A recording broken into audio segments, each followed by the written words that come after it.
Good evening and welcome to the Marion City Council regular meeting. It's Thursday, April 19th, a little after 5:30. Thank you for coming.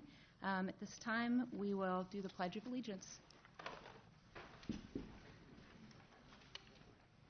I pledge allegiance to the flag of the United States of America and to the republic for which it stands, one nation, under God, indivisible, with liberty and justice for all.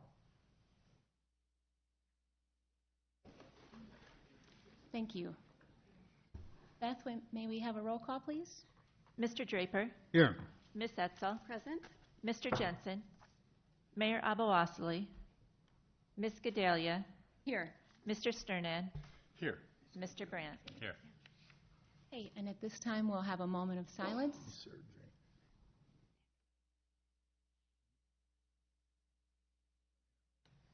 I don't know.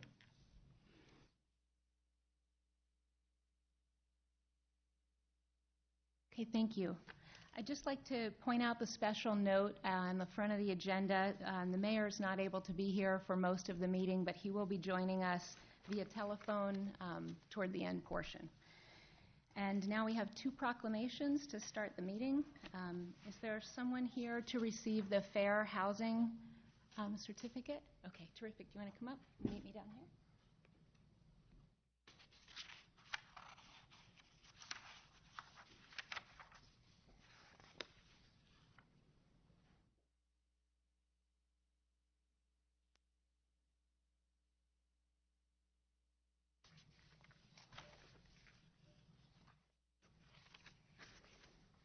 Okay.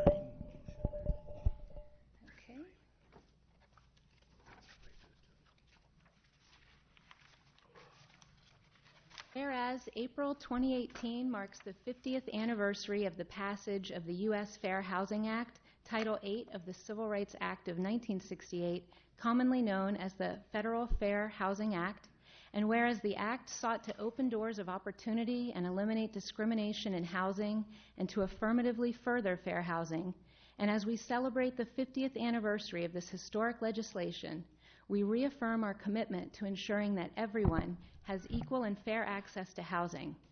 And whereas fair housing assures individuals have the right to choose where to live without discrimination based on age, color, creed, familial status, gender identity, marital status, mental disability, national origin, physical disability, race, religion, sex, and/or sexual orientation, and whereas in Marion, we want to be recognized as an open and inclusive community that is committed to providing fair housing and advocating for equal housing opportunity for all citizens and prospective citizens of Marion, and whereas Marion's elected officials encourage all citizens and community organizations to celebrate the value of harmonious and diverse communities and support the goal of fair housing for all people, now, therefore, I, Renee Gedalia, Mayor Pro Tem of the City of Marion, Iowa, do hereby proclaim April 2018 as Fair Housing Month and urge the residents of our community and communities across the country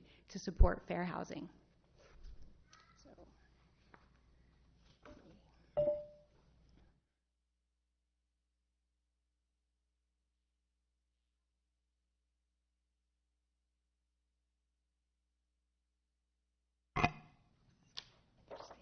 Again, thank you. Thanks for being here to receive it. Did you want to say anything? Or?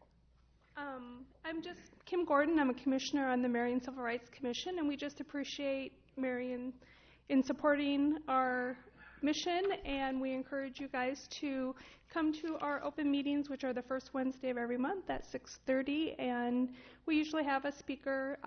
Next month we will have Bill Stone, who will be discussing workforce discrimination. So it should be a very interesting and timely meeting. So again, thank you all. Thank you. Okay, and we have one more proclamation. This is for Arbor Day. And who will be receiving this? Would this be you, Mike? Awesome.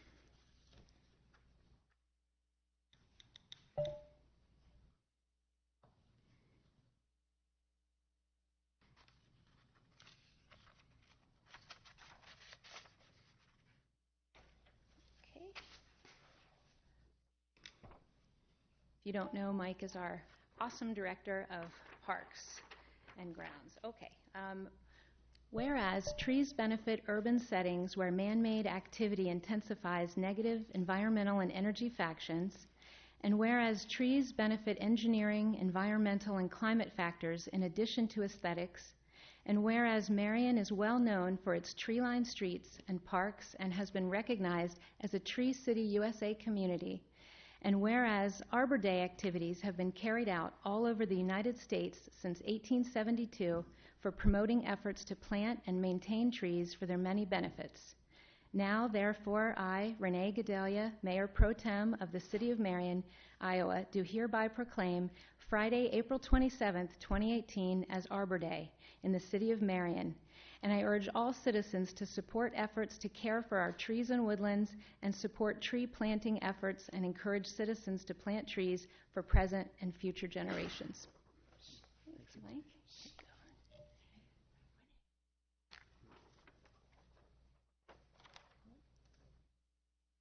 Hang on, will you do it this way? Here we go.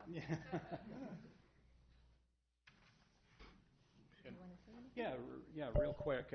Just this year, our Arbor Day celebration on Friday, April 27th, we have two activities going on. The first one is in the morning out at Lau Park. We'll be mulching trees, new trees out at the park. That starts at 9 o'clock. The second event that we are having is at the corner of Echo Hill and Bellboy. On the north side of town, there's a large detention basin, and along with Trees Forever, we're going to do tree sapling plantings around that basin, and we're promoting it as Plant One, Take One. So if you come to that event, plant saplings and take a few home to plant in your yard. So I hope everyone can come out to one of those activities. Thank you. Yep, thanks, Ryan. Okay, at this time, Chief Krebel will come up. We have a special evening and some swearing in.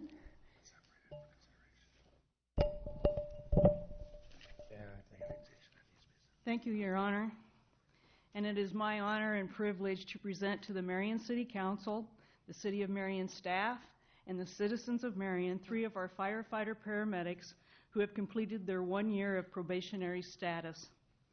Every career firefighter that is hired by our department is placed on probationary status for 1 year.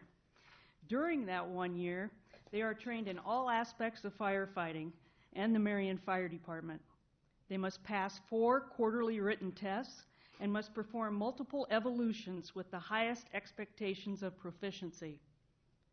These 3 firefighters have surpassed the required grading dimensions in their knowledge and skills, and therefore are being presented tonight as graduates of the probationary process and are presented to you tonight as full-time firefighter paramedics.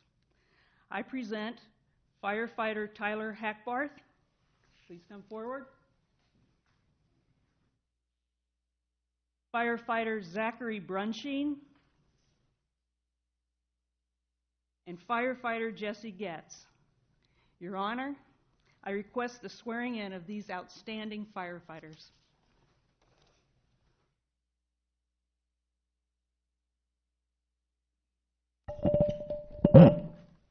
Sorry. Okay. Hey there. Okay. Please repeat after me. I say your name. I is Tyler Hackbarth. As a firefighter paramedic of Marion, Iowa. As a firefighter paramedic of Marion, Iowa. Swear that I will support.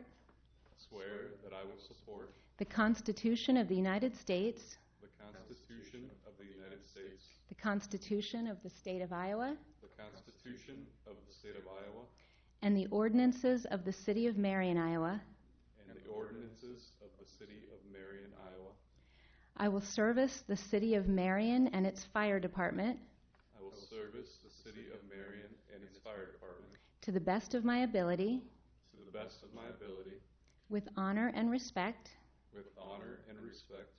And in adherence to the ethics of the fire service.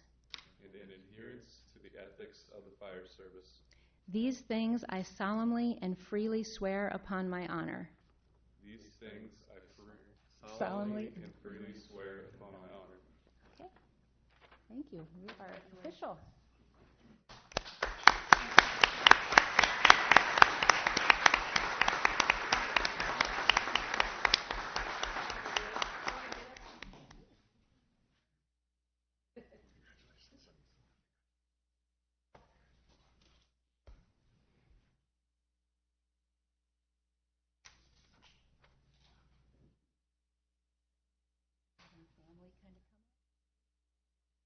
Any family who wants to come closer, you're more than welcome to get in the aisle.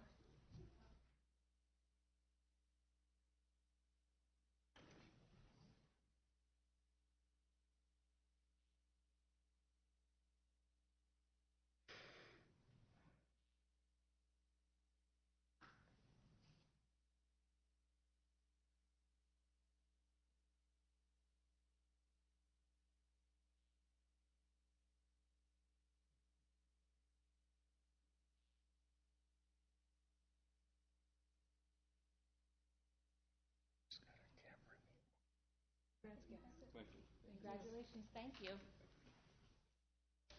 Okay. Did you want to say anything? No, we're good. So, thank you.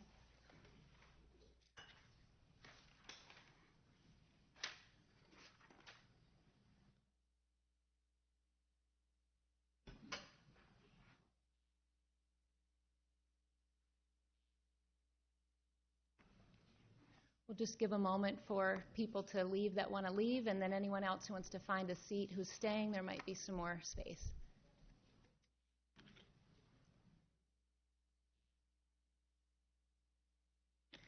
Okay, I'm roasting. I put my jacket on just to be official.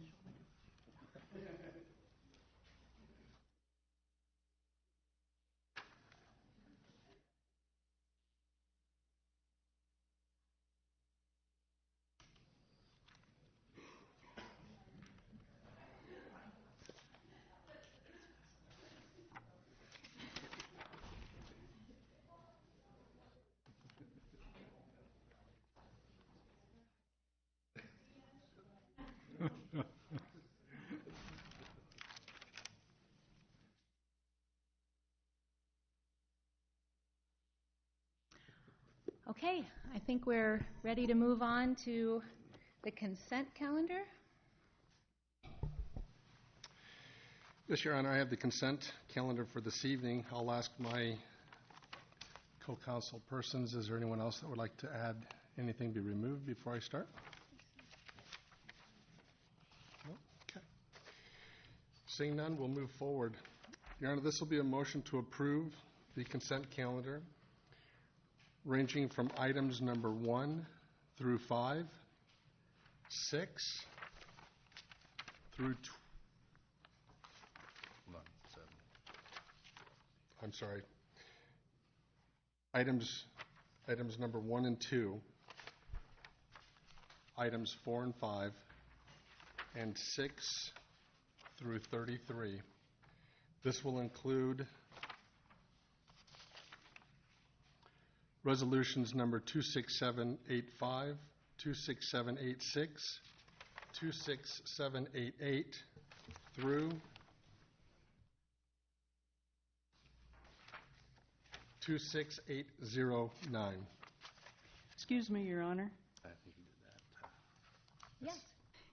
I would like item 6 also removed from the consent calendar. I'm sorry, what number? Item 6? You said 6. Oh, yes, I'm sorry. 6 was pulled from that. Yes. Yep. Okay. So just to be clear, we're removing item number 3 and item number 6 from this larger motion? That is correct. Okay. Is there a second? Second. Your Honor, I would also note that there's been a request from council for items 29, 30, and 31 to be deferred until the next council meeting so that the full council can vote on those. Yes, thank you. Okay. Okay, so we have a motion by Randy and a second by Paul to approve in the consent calendar items 1 and 2, 4 and 5, 7 through 28, and 32 and 33. All those in favor signify by saying aye. Aye. Any opposed or abstentions? Okay, Yes, Your Honor, this will be a continuation. Number 3 was removed and pulled from the consent calendar to a future agenda. okay, I would also like to note that number 6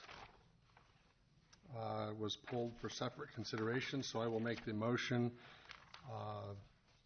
for resolution number 26787, approving the purchase of new deputy fire marshal vehicle from Stivers Ford in an amount of $26,125. Second. okay. Motion by Randy, second by Will. Any discussion? Yes, Your Honor, I'm going to make a motion to amend this resolution. That new dollar amount, there has been a correction to it. That new dollar amount is $27,136. That is a correction from $26,125. And just so it's noted, that is still $4,000 under bid. Same dealership. Pardon? The same dealership. Same dealership, correct. Anyone else? A motion? Yes. I'll We second need a it. second. We'll second. Second for the amendment? Yep. Oh, yeah, no, I had Will. So we have a motion by Randy, a second by Will for Resolution 26787 to amend the dollar amount to $27,136. All those, wait, did we go? Yeah, all those in favor of this amendment signify by saying aye. Aye. Aye. Those opposed? Okay, motion carries. And then, I need to do the motion now. okay. So do you need to move it again, or we're just voting? Yes, we just need to go back now and make or to vote on the original motion, correct? Just vote on the motion as amended. As amended. Very good. Okay. All those in favor of voting with the amendment, the motion with the amendment signify by saying aye. Aye. And those opposed? Seeing none. Item number 6 was pulled. Oh, no, that was what we just did. Should conclude it. 29, 30, and 31 are just getting moved to a future agenda, so I think we have addressed everything in the consent. Moving on to police and fire. Yes, Your Honor. I have resolution number 26,810, authorize the donation of former fire engine number 91, which is a 1989 Pierce pumper, to the Pink Heels Eastern Iowa chapter. Second. Okay, we have a motion by Paul and a second by Kim. Chief Krebel, I know you gave a presentation on this Tuesday. We have a lot of people here. I think it's a great cause. Maybe you could just give a brief update on what this is, if you don't mind. Yes, of course, Your Honor. The Pink Heels organization supports cancer patients, and what they do is they take old fire trucks and they paint them pink, and then they travel to homes and families affected by cancer, and they take donated gifts and show them support from the fire departments and from other people in the community. So the state of Iowa, there's many other states that have a chapter already. Iowa does not yet, and they are just now forming it, and they have requested they needed a fire truck, and they came to me and asked if I would be willing to donate or to ask the council to donate one of our old trucks that we've had on an auction block for 2 years now and have gotten no bids. So it's pretty rusted out too. So they asked to take that fire truck. They will pay for all the repainting of it in pink. It will have the city of Marion on it, and it's to travel around the state of Iowa to help people with cancer. Terrific. Thank you, Chief. Okay, any discussion up here? I'm just going to echo and say I think it's a great opportunity. Just so everyone knows that Marion will be recognized, obviously, for making that kind contribution and donation of that. And as it being the only one in the state of Iowa, we will reap the benefits of that whole process. But the ones that really benefit it are those survivors and those being recognized. So kudos to you, Chief. for making that happen. That's a great endeavor. Anyone else? Okay, we have a motion and a second. All those in favor of Resolution 26-810, please signify by saying aye. Aye. Any opposed? Okay, motion carries. Moving on to Parks. Yes, Your Honor, I make a motion to approve ordinance number 18-3, amending Chapter 115 of the Code of Ordinances relating to cemetery. Second consideration. Second. Okay, we have a motion by Kim and a second by Will. Any discussion? Okay, all those in favor, please signify by saying aye. Aye. Aye. Any opposed or abstentions? Okay, motion passes. Make a motion to approve ordinance number 18-06, amending chapter 23.02 of the Code of Ordinances relating to Park Board member stipend. Initial consideration. Second. Okay, we have a motion by Will and a second by Kim. Any discussion? I'd just like to thank Mike for bringing this and explaining it on Tuesday, and I think that we can say that now all of our board and commission, there's equity among all of those with this action. So we're just glad to see this happen. Thank you. All those in favor of ordinance number 18-06, please signify by saying aye. Aye. Any opposed or abstentions? Okay, motion passes.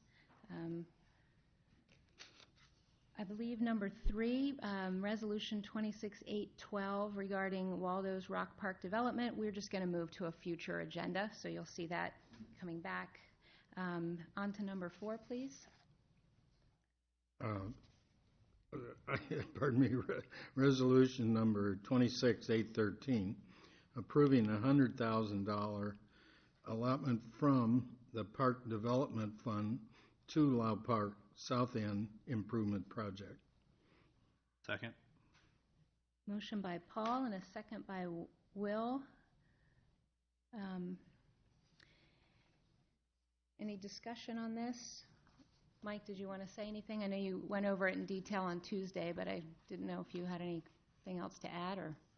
Yes, Your Honor. Just for the audience tonight in the council chambers, this would be additional funds appropriated to the next phase of development of Lau Park, and that development project includes new restroom off of Irish Drive as you come into the park, an inclusive playground, and then also pavilion as part of the project, and then landscaping on the gateway as you come into off of Irish Drive into the park.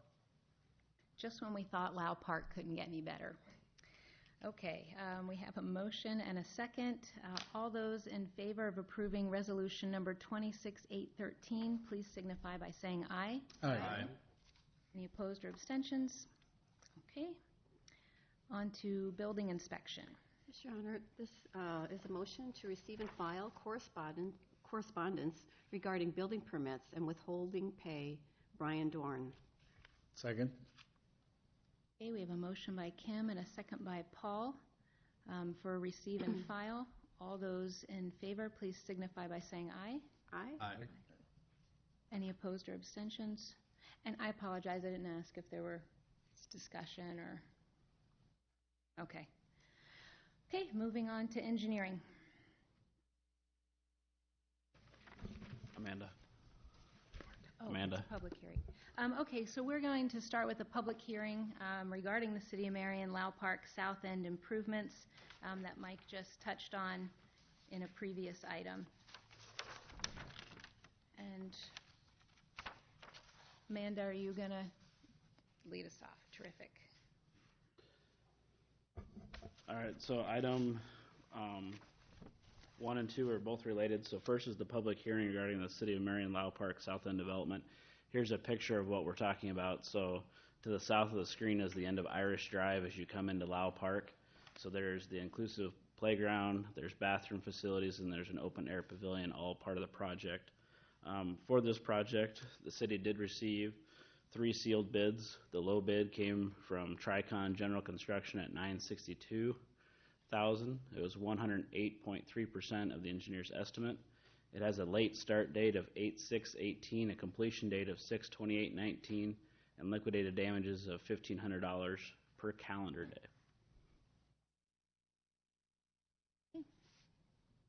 If anyone would like to come up and speak in favor of this project, please come to the podium and state your name and address.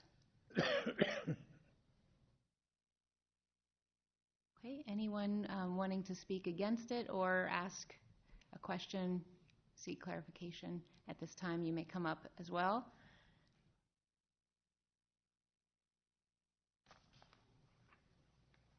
Okay, close the public hearing. And I would point out, I know that Parks Department had run at least one public input session for this several months ago, so it isn't a new thing, and it certainly has a lot of positive support.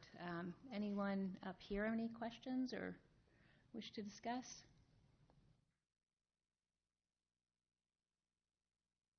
Yes, please.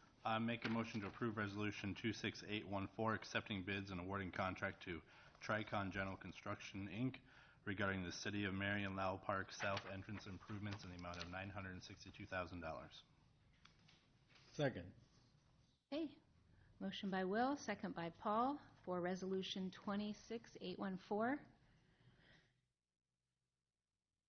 All those in favor signify by saying aye. Aye. Any opposed or abstentions? No. Okay, motion carries. We have another public hearing regarding the 2018 storm sewer project. Do we have a presentation, Mike? Yep. So for this project, it's installing storm sewer on 27th Street from 1st to 2nd Avenue. There's an image up there showing what the project is. There's storm sewer on the east side, drain tile on the west side. The engineer's estimate was that was the bid. The engineer's estimate was $200,000. We did receive 10 sealed bids. The low bid came in from Abode Construction in the amount of $179,244. Work shall begin no later than September 4th, 2018. 25 working days and $300 per day in liquidated damages. Okay, thank you. If there's anyone who would like to come up and speak in favor of this 2018 storm sewer project, now is the time. Okay, anyone have any questions or wish to speak against the storm sewer project? Please come up. Okay, seeing none, we'll close the public hearing. May we have a resolution? Randy?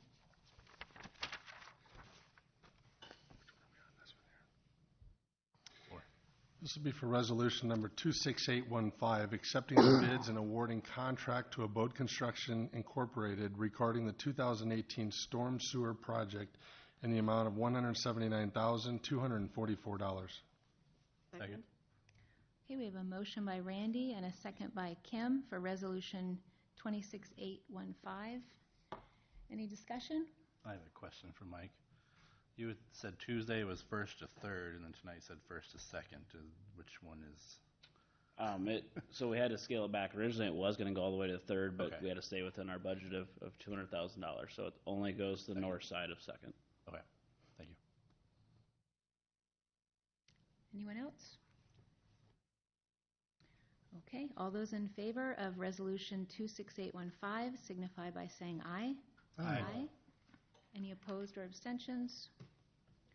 Okay, motion carries. Item number 5, Your Honor, is a motion to receive and file correspondence regarding the East Roundabout and Sidewalk Inspection Program from Charlie Knutson.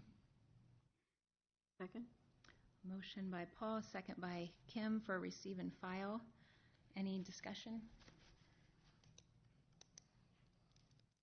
We actually had a pretty lengthy discussion on this Tuesday, so all those in favor, please signify by saying aye. Aye. Any opposed or abstentions? Okay, seeing none, motion passes. Your Honor, this is a motion to receive and file and concur with staff reporting regarding the sidewalk inspection program. Charlie Knudsen, 2835 24th Avenue. Second? Motion by Kim and a second by Paul for another receive and file and a concurrence with the staff report. Any discussion? Yeah, I'd like to discuss it again. Yep. I think that we should look into doing some of the stuff that he recommended with when the interns are out looking at the sidewalks. Have them also look and see if there's any other issues that need to be taken care of along the sidewalks, not just the concrete itself. So, I don't know if I guess we could possibly maybe, if anyone else is interested in that, putting it on a future agenda to direct staff to look into what can be done. Yeah, I think it's worthwhile if they could bring back some ideas that don't slow down the process so much, but while they're there anyway. Right. Seem to make sense. If you would like, I do have a quick staff report on that additional information. Okay. So this is the original sidewalk inspection program that we look for defects. So we walk half the city every other year on even calendar years. So every 4 years, every sidewalk is inspected for structural defects. Some of the suggestions that were suggested by Mr. Knudsen were looking at low-hanging branches, bushes that were over the sidewalk, grass that had overgrown the sidewalk. So I just want to bring your attention that it's not just the time that it's going to take for that inspector, but so that inspector that we're having during the summer, it's going to take away time for them to do project inspection, subdivision inspection during our busiest time. They have the initial inspection, then they also have re-inspection.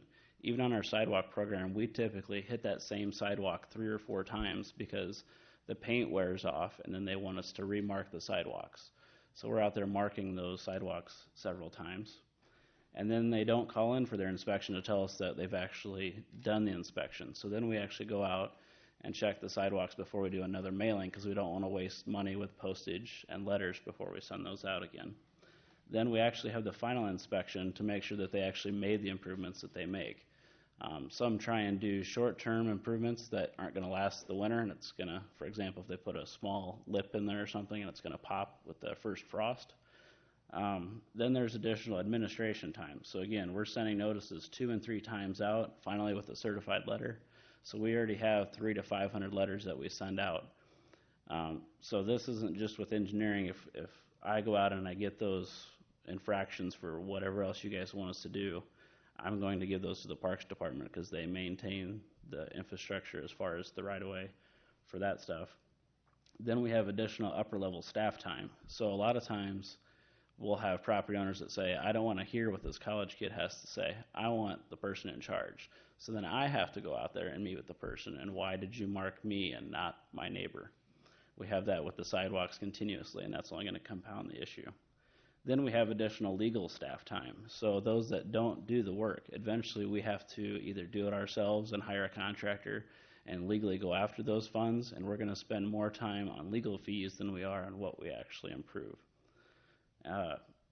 Some other things to keep in mind, the big government mentality. Why does the city feel that they need to do that? Do they have better things to do? We hear that all the time with other things. So that's just something to keep in mind. So staff is recommending staying with our current system of inspection and only looking at the sidewalk defects. The attention of the program is only so that if someone was to trip and fall and injure themselves, because we have this program, it limits the city's liability because we're keeping the property owners in compliance because they're the ones that have to keep their sidewalks in a safe manner. I don't know if Mike wants to add to that at all. Yes, Your Honor. I concur with everything that the city engineer has said. The same thing applies with our abatements that we would have associated with overgrown bushes and trees. Basically the same, even though we would have the initial inspection done by those interns or seasonal employees, there would definitely need to be a follow-up with our forestry staff on those to verify what the report that was delivered to the department would be. Then there's the time putting together the letters to go out to the resident. Typically, what will happen, then they will call us looking for more information and guidance on what they need to do. So that's another call to that residence by the department to review that with the individuals. Then give them, in our case, the 30 days to take care of the tree issue or bushes, then a reinspection to go back out to make sure that that has been completed. If not, and then we go through the process of abating that in a different means, whether that be through city staff or by contract. So there's a lot more to it. I believe the current system works really well, and it has for years. I feel that neighborhoods are good at policing themselves. They are the ones that live there that are in those neighborhoods.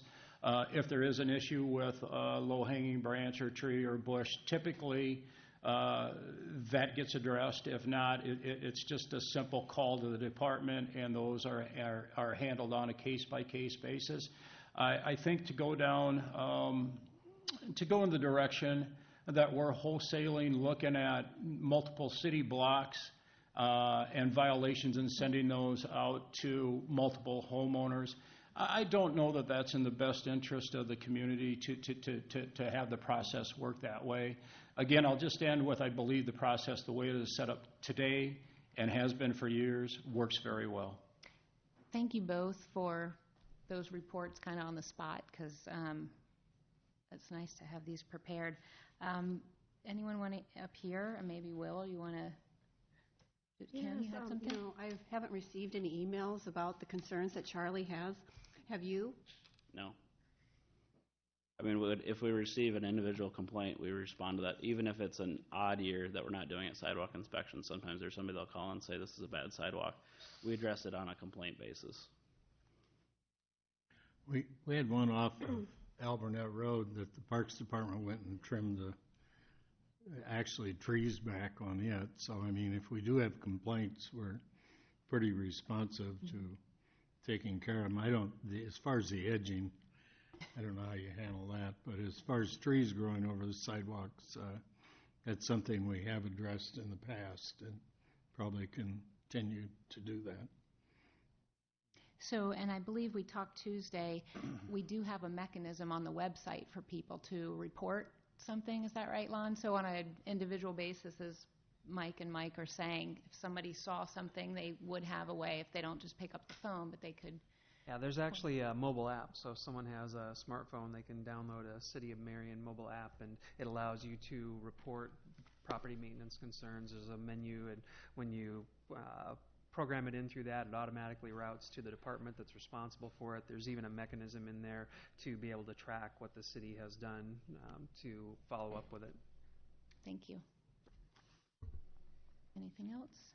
I'll just make a request. So what if you can make it very simple? What if you can make it where that inspector's out there, that intern's out there walking that sidewalk, and they come across a section that they can't even pass because a bush is overgrown or a tree's over? Can we at least get it where something's impassable that they let Mike know? The receive and file and concur said that if we find major issues, we will contact the Parks Department. Did it say that? Yes. Okay. Because I know in the many years of walking sidewalks with kids, there's been times where there's bushes there was one in my neighborhood for the longest time. The bush is now gone, but you had to go in the grass and around the bush. So they're out there. And if someone's out there walking those sidewalks. Yep, it's just there's a lot of follow-up with that. It sounds easy just to do it the first time, I understand but there's a lot of other stuff. But and if that's a priority that council wants to do, other things have to give. So if that's a high priority for you, that's fine. We'll do it. I mean, we have to do what you guys compel us to do, but other things are going to have to get pushed aside then. You also have the ADA to contend with. If you have a bush halfway across that sidewalk, we're in violation of the Disability Act, or the homeowner is, and that's something that I think we should figure out how to reply to. Anyone Yeah, I else? don't think 10 seconds, them taking 10 seconds to write down an address where something could be looked into, because the sidewalks impassable is not, is too much to ask. But I think, I mean, so that would be a process change, and it sounds like the process works. If it's major, then they would point it out, and if it's not major, then I think what's being said is there's a mechanism already in place via mobile app or website, or they can pick up the phone and call that would address anything specific. But just going out and wholesale stopping and looking for every little thing, which hasn't been an issue, I don't think, and we've only gotten this one receive and file. It does seem like it could be, in following that, and Mike echoed something similar, would be a lot. So there is a way for people to receive it being looked into. I don't think we need to formalize it, is what they're saying. I don't know. So we receive and file, and if there's something major, they're going to note it.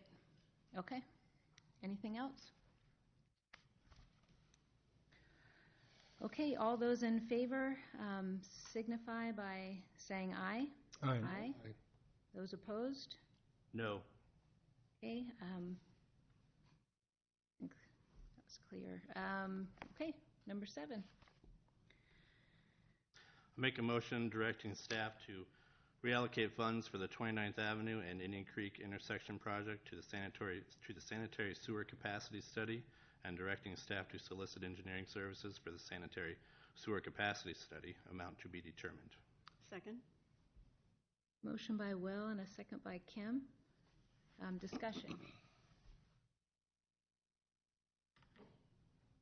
I think if we're just on clarification, you're just going to go ahead and proceed with moving forward with the process like we spoke of on Tuesday, and then bring it back to council. Right, basically that amount to be determined will be determined at a later date, but that way we know that there's some funding source for it. We just don't know that amount. Yep, perfect. Thanks, Mike.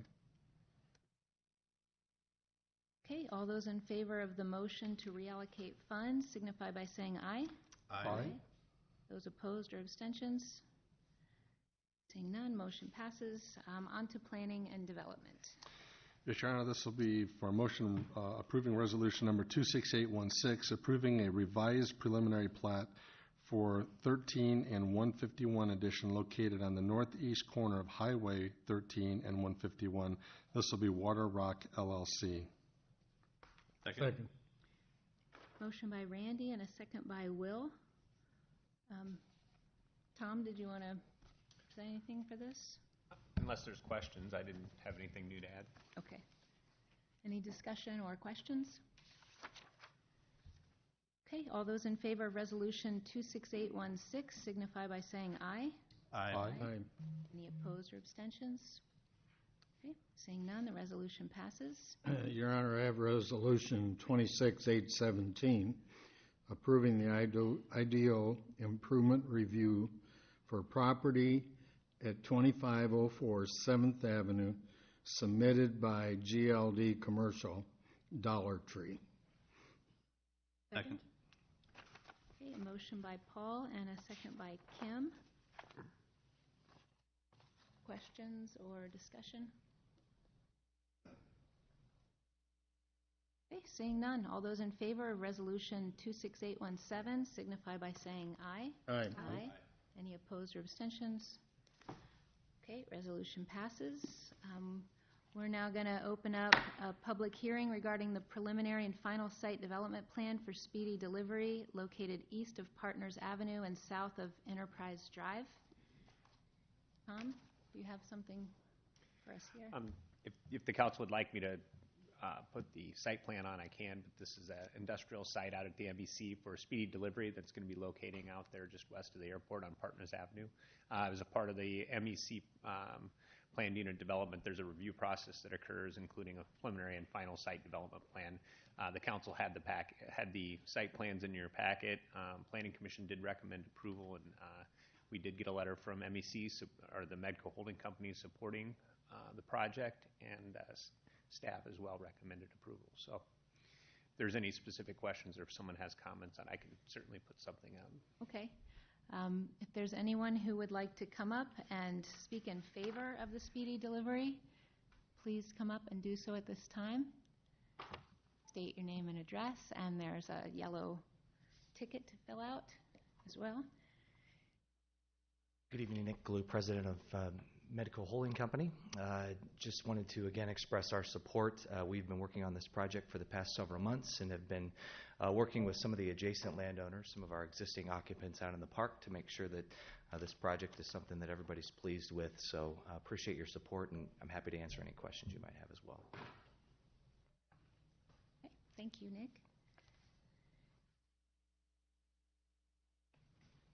Okay, if there's anyone who has any questions or wants to speak against the project, please come up at this time. Okay, seeing none, we'll close the public hearing. Yes, Your Honor, this is resolution number 26818, approving the preliminary site development plan for speedy delivery located east of Partners Avenue and south of Enterprise Drive. Second. Motion by Kim and a second by Paul. Questions or discussion? Okay, all those in favor of resolution number 26818 signify by saying aye. Aye. Aye. Any opposed or abstentions? Okay, resolution passes. Number 5. Yes, I make a motion to approve resolution number 26819, approving a final site development plan for speedy delivery located east of Partners Ave and south of Enterprise Drive. Second.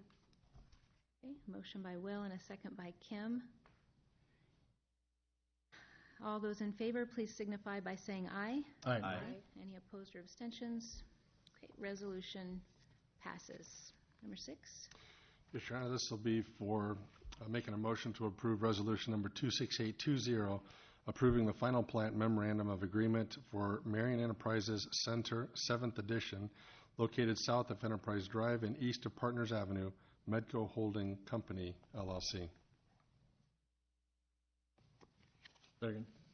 Motion by Randy and a second by Paul. Any discussion? Okay. All those in favor of resolution number 26820, please signify by saying aye. Aye. Any opposed or abstentions? Seeing none, the resolution passes. At this time, we will open up a public hearing regarding a request to amend the future land use map of the Marion Comprehensive Plan from single-family detached to single-family attached, and to rezone property from medium-density single-family residential R2 to planned development residential PDR located north of Winchester Drive and west of Sherwood Drive, Robson Home, Inc. And Tom.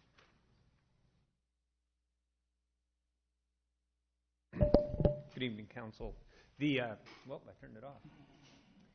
The diagram here is just going to kind of highlight the entire area that's really planned, and I just want to give a little broader overview of the property under consideration. So the pink line on the bottom is 29th Avenue. Winchester Drive continues north. Currently, it's a little stub street, and there's some condos going in on the north side in this vicinity. So if you were driving east on 29th Avenue, this area, while preliminary platted, is currently a farm field. It's approximately 80 acres total. I know the council's seen this in the past from a preliminary plat perspective, but I just want to highlight for those in the audience as well that this is a big development area, and there's 80-acre mixed-use project, including both single-family and duplex condominiums. The request is to change these 10 lots here from single-family to multifamily, essentially, and provide the opportunity for duplexes. So currently the property is platted in this manner, so this is kind of just a close-up where you have the townhomes or duplex and threeplex units adjacent to 29th Avenue, and then Winchester pops up, and then they're changing the single family to the duplexes. So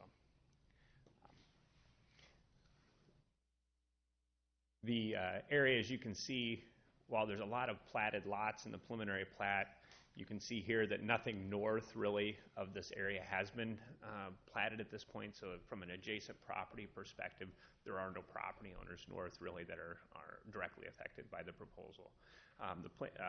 The packet had a number of illustrations relative to the product that's being proposed out here.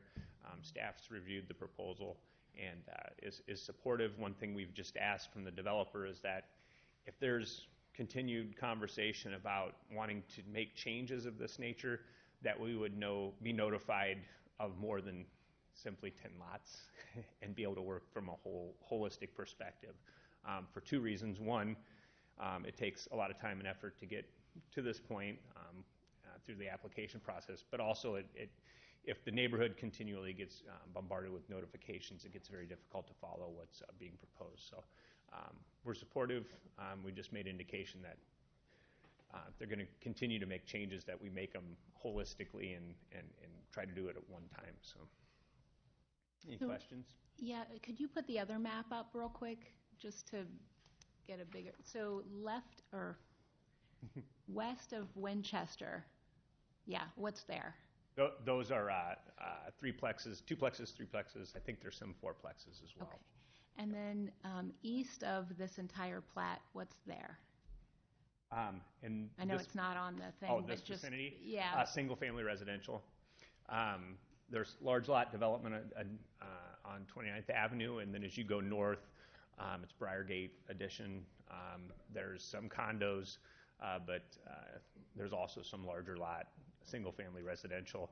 If you recall, there was, and that's, you can see the stub streets up in here. Mm-hmm. So the lots are smaller in the center of the development. They get a little bigger as they plat over towards Briargate, and then as they get closer to 29th Avenue, which is an arterial, the density increases.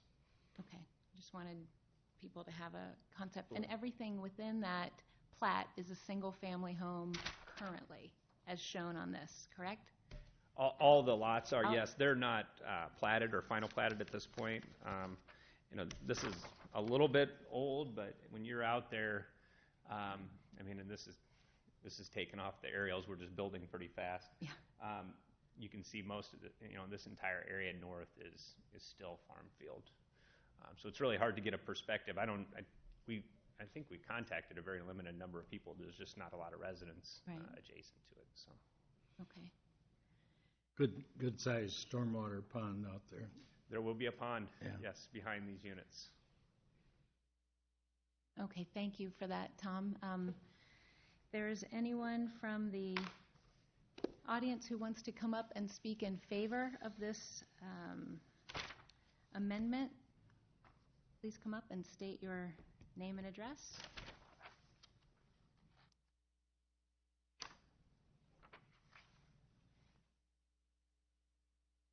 Okay, if there's anyone who wants to speak against it or has any questions, please come up.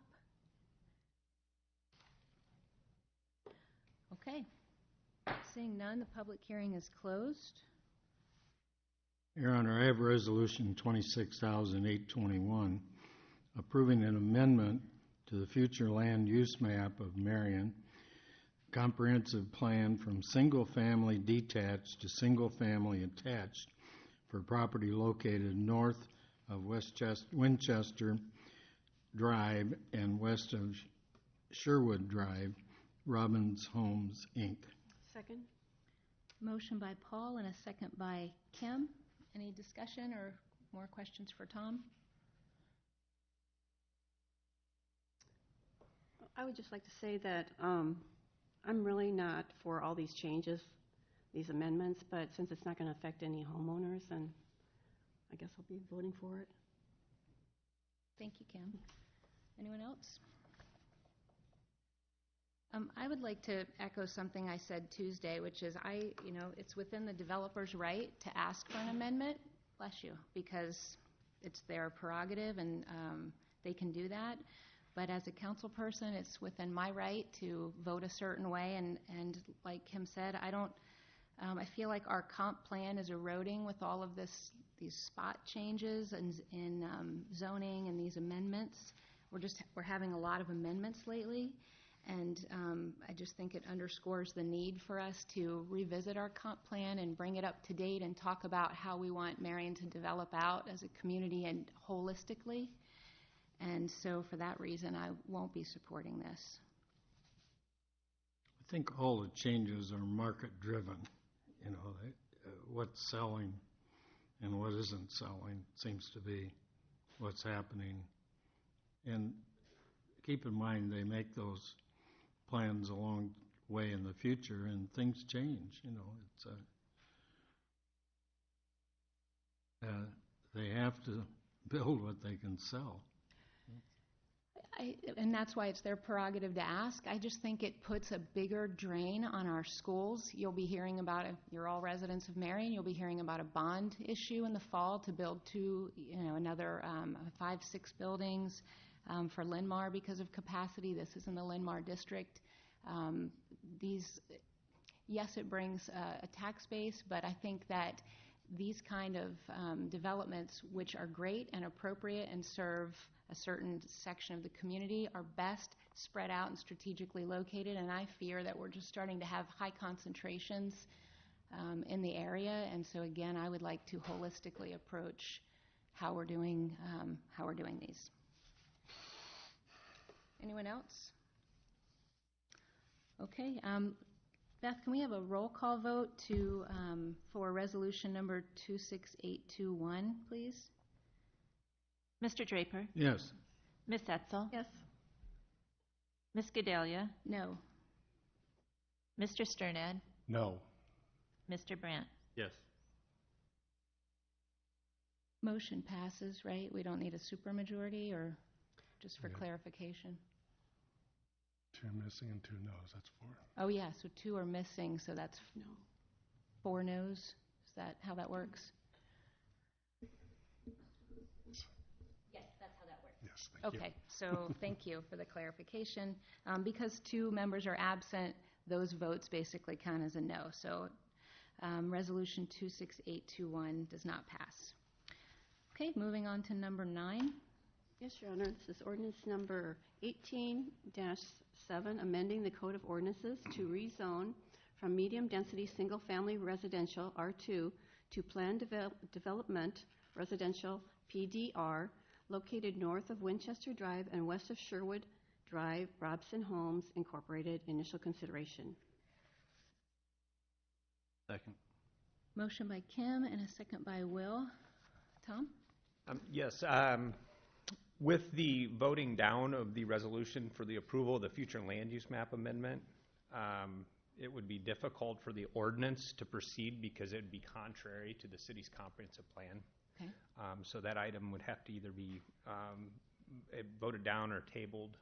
If it was voted down or tabled, or, I mean, you could authorize to approve it, but it would be contrary to the comp plan. So logistically, is it best, do we just, well, it's been read and seconded, so what's recommended? After it's been introduced, you would want to do a motion to table. You can do that after a motion and second has been done to put an item out for consideration. Okay. Would someone like to make a motion to I table? make a motion to table ordinance number 18-7. Second. Okay, motion by Kim and a second by Paul. Any discussion? All those in favor, please signify by saying aye. Aye. Any opposed or abstentions? Okay, motion is tabled. Does that wrap number 9? We've Yes. done what we needed to do for that? Okay. All right, at this time, moving on to number 10, we will open the public hearing regarding a request to amend the future land use map of the Marion Comprehensive Plan from single-family detached to single-family attached, and to rezone from medium-density single-family residential, R2, to two-family residential, R3, located southwest of 35th Street, north of Tower Terrace Road, and southeast of Indian Creek Road, M&W Ventures, LLC. Tom? Yes, the following, as indicated, is comprehensive plan amendment and rezoning request by M&M Ventures, LLC. The proposal, which I think the council's received quite a bit of public comment from, is located west of Lucor and north and west of Tower Terrace Road. I know this is a difficult one, but this is Cornhinge is located here, so you head out to Hunter's Ridge, and you go south into the west, you would Tower Terrace Road. So most of the area in this vicinity is built out with condominiums. I think the council's been briefed on this a lot. The request is to take the area that's identified as red and go from a single-family platted lots to duplexes in that vicinity, and just kind of continuing to the west. I know that there's a lot of concern from the folks in Brookside development just west of here relative to the original plan being for single-family residential on both sides of the street, and the proposal goes to the condos. The Planning Commission reviewed this at their meeting earlier this month. There were a number of residents, I think a majority of them are probably here this evening. We did do some notifications. We notified out a little bit further at the request of the neighborhood. So there may be some additional folks here tonight that were not at the Planning Commission meeting. But really the proposal as identified is to go from single-family residential to some duplexes in the area that's identified by red. I think I did lay out in the staff report that there are 25 single-family home lots would go to 16 duplexes. So you're going from 25 units to 32 units in that area. There was an original proposal for it to wrap around the corner with condominiums. At the Planning Commission meeting, there was quite a bit of discussion about whether they could back that off a little bit. The developer did remove 2 lots and is keeping them in single family, and then he kind of spread the width of those lots a little bit. I think I identified they range from about 87 to 95 feet wide from this area over. So that's a brief discussion on it. I think there were 3 email correspondence that have been received, and I think we need to have those received and filed by the council if we can during the public hearing, just so that the council takes note of those being provided. And I would answer any questions. I do know that, as you probably heard, that the developer in the audience has asked that it be tabled, but I'll let him bring that forward since we're in the public hearing. Okay, thank you, Tom. Are there any questions regarding that? I know there's been a lot of, I may want to just say one other item just for clarification. I know there was some confusion at the beginning of the proposal about the rezoning going all the way to the backs of the lots in Brookside, because as you know, Indian Creek Road is going to go away. That is not the proposal. There may have been a couple that touched point to point at one point, but that's been backed off. So there is a row of single-family homes being proposed between what's the rezoning and the existing homes. What was 2 rows is now 1 row under consideration. Okay, thank you, Tom. Does anyone have anything for Tom real quick before we? Okay. Okay, at this time, if there's anyone who would like to come and speak in favor of this project, please come up and state your name and address, and if you would, when you're finished, just take one of those yellow tickets and complete it. Thank you. Evening. I'm one of the developers of this project, and actually listening to what you said on the previous one. I'm sorry, can you just state your name and address, please? I'm sorry, I'm Todd Wood, 2505 Deer Lane Road, Marion, Iowa. Thank you. After what I heard from the previous response with the 2 individuals that aren't here, I don't want to start off on the whole 2 down. So I would like to table it and have a vote of a full council versus a partial council. And I guess we can speak when, in a couple of weeks then, I guess the pros and the cons of it. Kind of want to get it decided, but at the same time, it seems like I would like to have a full council vote. So I believe that the mayor cannot vote on this. Is that correct? Doesn't he? So that would be 6 of us. And But in a case like this, the public notice was provided for the public hearing, so we have a requirement to proceed with the public hearing. After the public hearing is held and then the city council could close it, you could elect to table action on items after that. Okay, thank you. Okay, thank you for your request. Anything else? Not unless you have any questions. My wife was going to speak a little bit if we're going to go through the table, or is not, we're not going to table it right now as far as pros and cons to it. I would encourage her to speak then because a lot of people have Yep. come, so we're I going to understand. carry on. Thank you. Okay, thank Thanks, you. Todd. Anyone else who would like to speak in favor, please come up, state your name and address.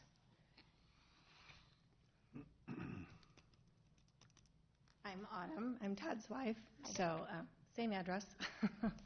But I did hear what you said about looking at changing things after you guys have taken the time to make the decisions that you've made. But I appreciated what Paul said, that we buy large tracts of land and try to predict the future and attempt to make a concept of what's going to work for the public. We have people here in support of us tonight who are waiting on decisions, who want condos in this potential area. And so I have a different plat that might be a little more helpful, because I was concerned about the misconception that we were going to come up against their homes on Brookside. And in all due respect, I want to be in cooperation with them. So we've had numerous conversations, and I actually sent a letter to the neighborhood to say, please call me, talk to me about this, because I'm understanding that there's quite a bit of information out there that's in opposition to us, but is based on information that's inaccurate. So this only does a little bit more than Tom's does, because it highlights that green area that butts up to Brookside back over here. So it's maybe a little bit more clear to see exactly, those lots are nice and big and deep. In addition to that, I think it's important to know that the entire area, as we were originally approved, with the single family as it stands today, our density was going to be 176. If this approval with the duplexes goes through, we're down to 173. So even if you were to approve the duplexes, we'd still be 3 less than the original permissions that we were given, simply because we made strategic moves during the development to incorporate 3-stall condos, which took up land space. Our condos are spaced well. There's not a lot of room, or there's a lot of room between them. So it's something that I think in the end, we're not asking for any more than we did. Actually, we're asking for less than we did in 2014. I do understand it takes your time. And so with that in mind, I certainly would, appreciate the consideration, knowing those numbers. But the condos have been a great project. We've had many diverse people coming, families, single, people maybe on the other side of a divorce, retired couples, aging people that need support and security, young professionals, everyone that is coming to buy the condos. So it's an interesting, diverse population of people that all kind of watch out for each other out there. So I guess in consideration, those would all be important points to think through as you guys are working and deciding what you need to do. So are there any questions? I have a quick one, Autumn. So green single family, correct? What's the average lot size on those? Well, the ones from this point over, they're about 96 feet wide, and depth-wise, I'd have to look. Do you have like an acreage, just like how much of a? I don't have that number off the top of my head. Actually, this just got to me, but. And then the smaller ones on the curve? South, yeah. Yeah, those are 65-ish feet wide, a little less.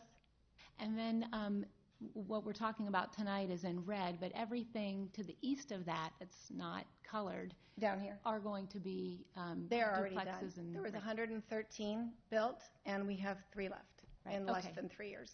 So there are plenty of that unit out there. You just want to change that last row. Right. With the response that we've gotten, I don't think any of us could have predicted that within 3 years it would have been to the level that we're at. So knowing that the public continues to come and they're like, what do you have? And I'm like, I'm kind of at a standstill right now. So until I know that we can get more. Okay. Anyone else for Autumn? Okay. If you could just take one of those yellow tickets. Yeah, Thanks for coming in. But I'll be happy to. Did you get it? I can do it again. Is there anyone else who would like to come up and speak in favor of this project? Please come up and state your name and address. I'll leave that up. Okay.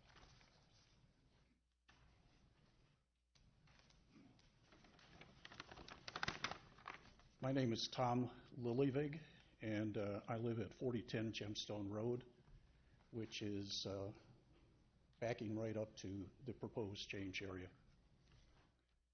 For many years, the folks on Brookside were able to look across Indian Creek Road and see trees and wildlife. That view was lost when Gemstone Estates began development. I understand their sense of loss because the same thing happened to my wife and I when we lived in Texas. Whether the new plan is approved or not, the Brookside view will be the backyards of single-family homes built along Indian Creek Road, not condos. But if the plan is not approved, those of us on Gemstone Road will back up to homes that will not have the same use restrictions that we have. They can build fences, put up storage sheds, have dog runs, etc. All of those things will have a negative impact on our views, on our availability of common areas, and potentially on our home values. I support the plan change because I know that the proposed single-story duplexes will be subject to the same restrictions that I have. Thank you. Thank you, Tom. Anyone else in favor? Yep. Good evening, Council. I'm Jed Schnorr of 431 Fifth Avenue Southwest. I am the applicant's developer, and I just had a few items I'd like to add. As far as those single-family lots, they're going to be about 1/3 of an acre lots is the size they end up being. And I'd also like to throw this sketch out. It gives you kind of a dimension between the proposed condos and the nearest lot line, which is of the Brookside people, is going to be roughly 300 feet, and it's nearly 400 feet to the nearest house. And so in between there'll be a row of single-family houses, Indian Creek Road, which will become a bike trail, and then the Brookside houses. And I just had a few photos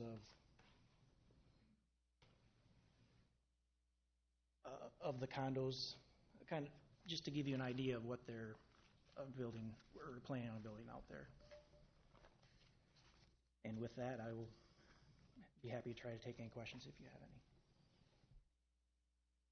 any. Okay, thank you.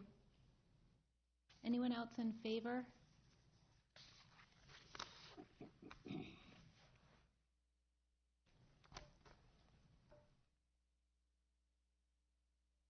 I'm Spencer Thomas, and I live at 4058 Gemstone Road in the Gemstone Estates development. I've been a 28-year resident of Marion. I lived on Winchester Drive and also Windsor Court off of McGowan for 28 years. We moved to the development out there in 2.5 years ago. We were one of the first people that moved out onto Gemstone. I've got friends that live in Brookside, and those people have no problem with single-family homes on the backside of the development. And I think that we as condo owners prefer to have condos that back up to us. Thanks. Thank you.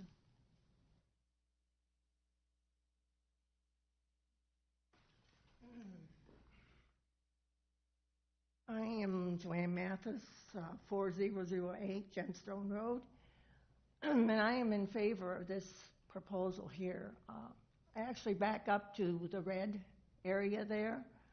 I've lived there almost 2 years. It's a great development.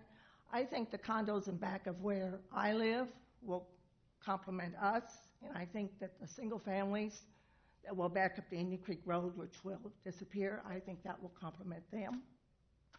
And I really think it's a very good proposal the way it is. Thank you. Joy? Anyone else in favor of the proposed change? Okay, anyone to speak against the proposed change or ask additional questions? Now, please come up, state your name and address. My name is Don Stolken. I live at 4018 Brookside Drive.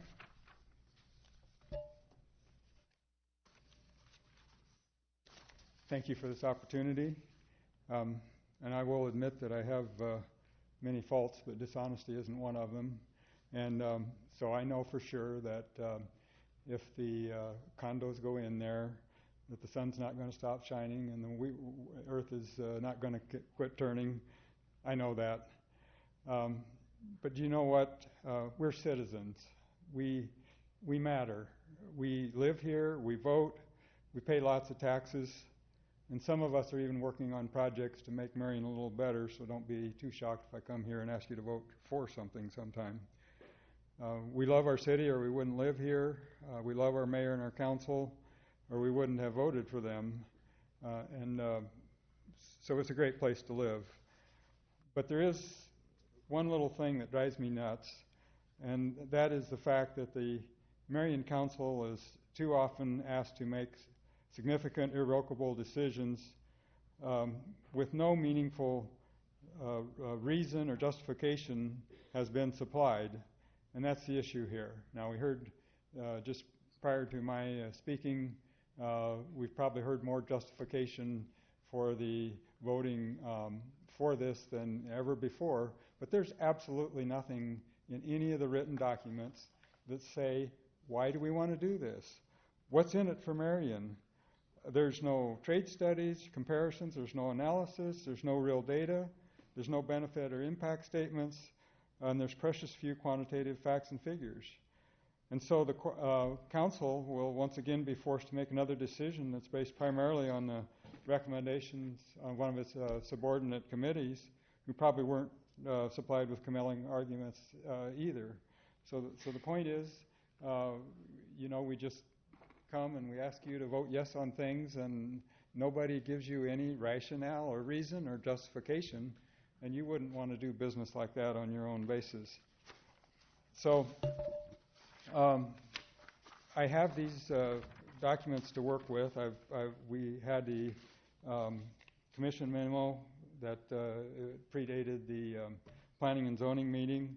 We have the council memo dated Thursday, April 12th, and we had a letter from Morris Wood Enterprises dated April 16th, which was really a nice letter, and we appreciate it, by the way. But none of these documents answers the simple questions: why should we do this? How does the city of Marion and its citizens benefit from this change? And it's simply not there. In the written documents, I dug these out. It says condominiums are fairly common as part of residential developments. Both existing and proposed land use are considered low density. And then the proposed land use amendment would be basically compatible, blah, blah, blah. Staff feels that the housing product that Morris would construct are similar in scale to existing homes, which is a subjective assessment. None of those are cold, hard facts that you would use to make an important life decision in your own lives. And I believe the council should insist on something more. So while I'm talking about the documents, I'd like to point out that there's a serious error in the council memo that you have before you. I don't know if you can see the upside. It says the applicant is not proposing any changes to the approved preliminary plat. Well, that's not true. I've got a copy of the proposed plat. Once again, we have a problem getting the angle right on this, but you know what I mean. So there's this area here where we're taking 25, and I'll get to that in a minute, 25 single lots, and we're converting them to different size lots, fewer number of different sized lots, so that these multifamily dwellings can be constructed. So I'm just interested in the accuracy of the written statements that you are voting on today. That is most certainly a change in this approved preliminary plat. This is the official deal. It's got the red stamp on it and everything. Also like to point out that the numbers are messed up. Where where this didn't get updated carefully after the Planning and Zoning Committee. If you see here, it says 18, and then in parentheses it says 16. Here it says 36, parents 32. And then the other point I'll make is that one of these two numbers is wrong. And here's the problem. It was said earlier that there's 25 of these single-family lots that are going to be converted into a number of condos. It's not the right number. The right number is 22 because there were 3 removed at the planning and zoning. And so when you look at I just did this on my way over here, so I'm sorry for the floppiness. But if you take this number, this 2.69 units per acre, and it says it's changing to 3.87 units per acre. Well, that's not quite right. You can get that number if you take the 2.69 units per acre and multiply it by the ratio of 36:25. So neither one of these numbers is correct. 36 isn't right anymore, and 25 isn't right anymore either. And so what I'm saying is this number is only correct if you assume that the new multifamily buildings are spread over the acreage of the 25 single-family units, but they're not. They're only spread over 22, and not all these lots are the same size. So, I have CDO. It's just like OCD, but the letters in the right order. So, I would really like to make sure that, however this comes out, that whatever the vote is, that the council insists on getting the numbers right for the official record. And here's maybe why that's important. I looked in the ordinance, and the definition of a low-density lot is that the lot has to be greater than 10,000 square feet. There's 43,560 feet per square feet per acre. So that says that the limit is 4.36 units per acre if you're going to call this low density, as is stated here. So this number will get a little bigger if the calculation is done correctly. You're not too far from the limit of being able to say what you say. And once again, as an ex-engineer, I would particularly take an issue with this statement, because it's just not true. We are asking that the changes be made to the plat, and as an ex-engineer, I would like to see the numbers be correct. Thank you very much. Thank you, Don. If you didn't already, would you grab one of those gold tickets? I did already. Thank you. Thank you. Okay, anyone else to speak against the project or with questions?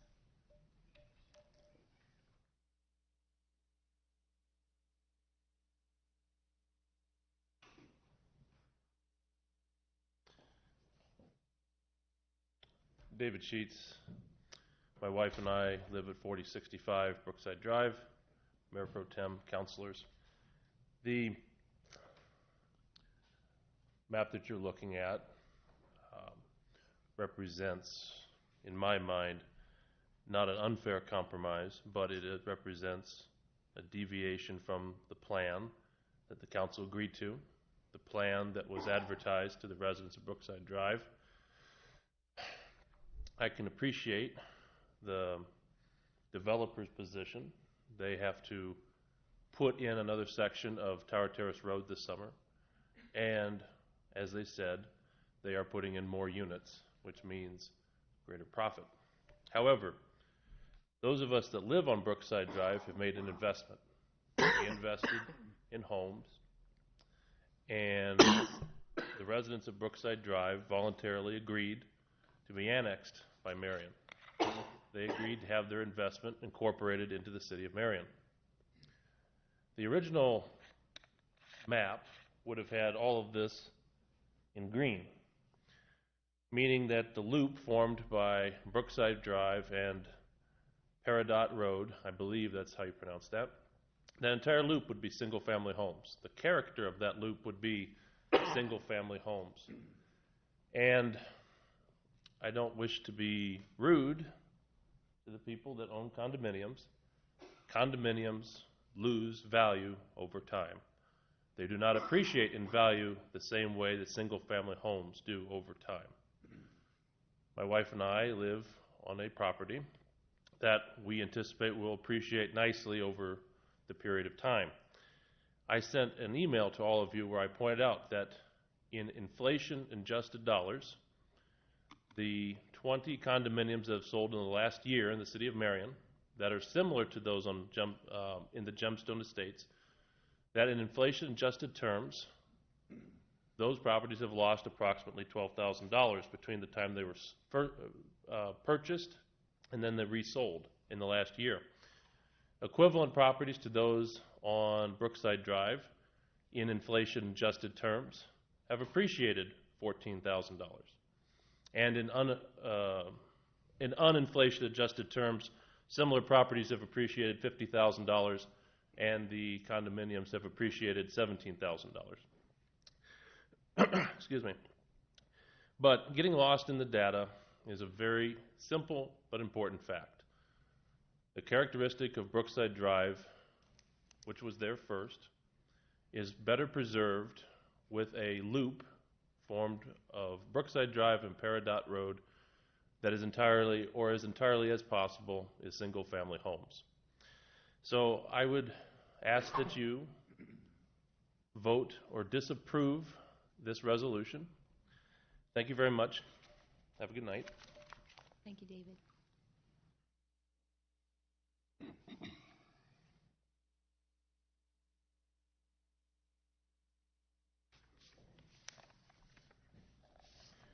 Good evening, Kent Sodawasser, 4119 Brookside Drive in Marion. I am a past chamber board member for City of Marion. My job involves a great understanding of easements, right-of-ways, providing necessary services for this community to power our lives. Being in Lot 615, Blackford 2nd Edition, 27 years there, I got a good understanding of the feel of the neighborhood and the twists and changes that have occurred over the last several years with this development. And I am not either disrespectful of the people that have come up that live in the neighborhood. Matter of fact, they're going to be our neighbors. And I think it's hard to find someone that can have a good opinion of the feel and the issues from someone that's lived in that development just a couple years. Again, I do not intend disrespect. As Tom excuse me, mentioned a little bit ago, and I find this funny that the council's been briefed on this issue a lot of times. I mean, just sink in that statement for a bit, a lot of times. So that does tell us that there's been a lot of twists and turns, and I kind of have the opinion, but I think it's just more than that. Here we go again. We're good neighbors. We understand progress is what we're about in Marion, and we have no intentions to be bitter over what's going on. There has been uncertainty and anxiousness in our neighborhood over these changes and twists and turns that this development has taken. And it's created a little bit of division within our own neighborhood of what we want to see back there for homes or condominiums. And we've had some private dealings with the developer of trying to reach out to certain people me one of them to try to, I have one of the shorter lots, lot 15 on the north side there. And I respect that, but I think we need to consider the whole neighborhood when we do talk about that. I have experienced increasing problems in the last 2 to 3 years with runoff from the development side with silt and excessive water. The city's assured me, and that was a shot of the culvert that comes from the other side. As you can see, I have a detached garage out there, and 3-4 times a year, this picture's about, this was last fall, I constantly battle, and my property is halfway in the water, and we have water that actually runs over berms, which is 3.5 feet tall, and erodes our property, our values. I've actually had water come over in through my garage and wreck things with inside that detached garage. So I want to conclude with some thoughts here, and I appreciate consideration here. Being that there's been so much uncertainty, uneasiness, you're going to hear from a few others, I'm assured, from our neighborhood. We want to be considered and heard. I think one thing that we haven't had a good dialogue with is the developer, and have kind of like a town hall meeting like you see on an election year with the city or someone that's representative to say, what's it going to take? And we're not asking for much, but we want communication, we want consideration. Again, it is really tough on us as neighbors being there. You know, we started out as a park, possibly a park back there, and now we've evolved all the way into this scenario. I don't really particularly care if a condominium or a house gets built behind me, but it's time to stop the changes and maybe consider the people on Brookside of what we can do to make and beautify this area. Because, folks, it's a walking trail, it's a biking trail. What can we do to spruce it up? What can we do to plant some trees along there to assist us in feeling good about the neighborhood, both sides, developer and residents of Brookside Drive? One thing that never has been talked about is possibly keeping the paved portion of the trail on the developer side as a good gesture from the developer constantly changing their plans. And I mean that. What's the difference? We're going to keep half the paved area. The other half's going to be abandoned, still city right away. But would we consider, especially us in the north end, at least the shorter lots, the shallower lots, do something for us to ease this pain of all the twists and turns that we've had. Thank you. Thanks, Brent.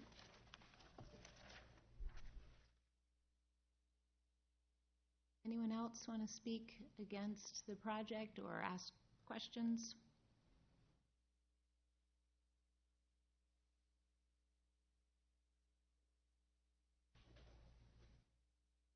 More of Siebels. I live on 3960 Brookside Drive. Built my house out there when it was county property and got annexed into the city and got nailed with all the extra taxes and everything. I built it because it was private out there, and I have a nice acreage and now I've built all these condominiums out there, which I feel lowers the value of my property and a lot less private as it used to be, and not as much fun to live there as it used to be, and this is going to be worse. And I'm also concerned about all the water going into Indian Creek. We also have water back up into my property already. So this is going to create even more water, and I don't think they've done very much about that. There's just a little ditch along, and they haven't done anything about widening that or make it so the water could blow away. So I'm against this proposal. So thank you. Excuse me, sir. Would you please fill out a yellow ticket. I believe it's Morris. Thank you. Would anyone else like to come up?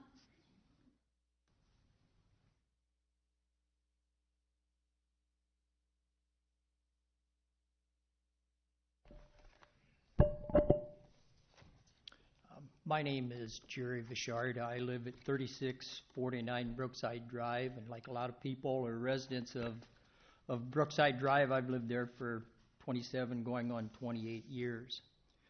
If we go back to the original council meeting, or the first council meeting in 2014, the residents of Brookside Drive originally wanted 3 rows of houses to buffer Brookside Drive. So it would be here in the green, in the pink, and this 3rd row here. And originally, talking to Mr. Wood, they were considering that. When it got brought to council, the original plan then went to 2 rows. The only thing that was changed by council back in 2014 was the houses or the lots down at the south end were originally zoned for duplexes as well, and that was changed to single-family dwellings. So that's what was planned in 2014. That's what was voted on in 2014. But now the developer is asking for it to change. We've heard from several individuals who are residents in Gemstone. I would like to believe that before they bought there, they went out and looked at the area to see how it was zoned or what was going on, what was going to be the future of that land. I would think that it would be wise for all people who buy a house, lots, what have you, to go off and do that, just for their own sake, to know what's going to happen in the neighborhood. I had the opportunity to come to City Hall today and speak with a young lady in planning and zoning for the purpose of asking her how a particular 2 plots of land were zoned.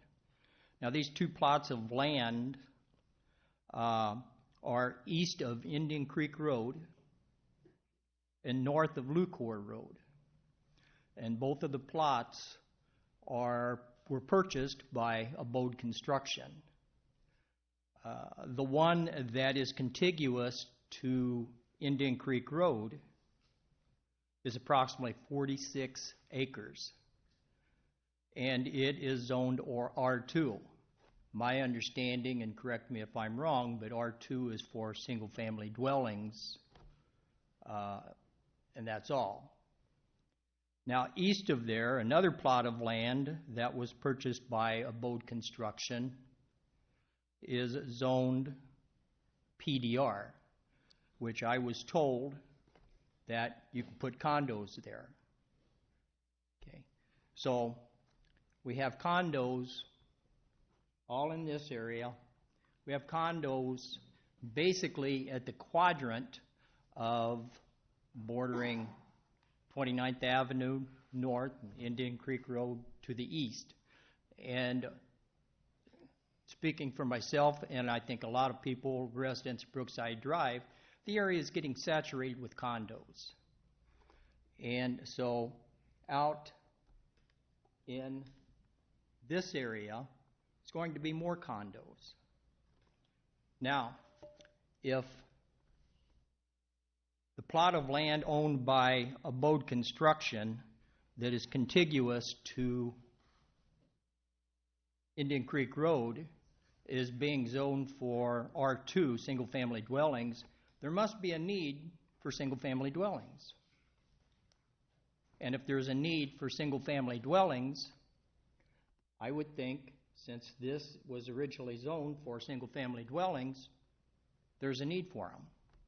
I'm not sure what the need for of the developer would be to put that into condos. That's me. Another concern of the residents of Brookside Drive is there's no guarantee from anyone what type of houses will be going in on the green strip. That's, like I said, that's a concern to those who are contiguous from Brookside Drive to Indian Creek Road. And there's no guarantee that the developer will not come back in 1, 2, 3 years and ask for that last row to be zoned for condos.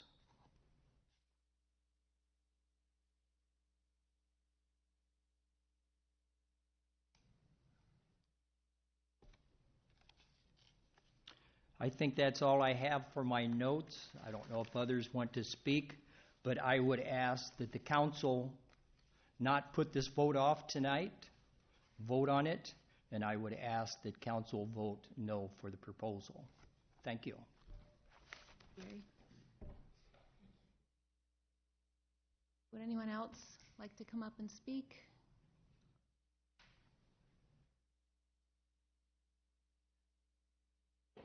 Okay, seeing none, we'll close the public hearing. Item number 11, please. I make a motion to approve Resolution 26822, approving an amendment to the future. Whoops, sorry.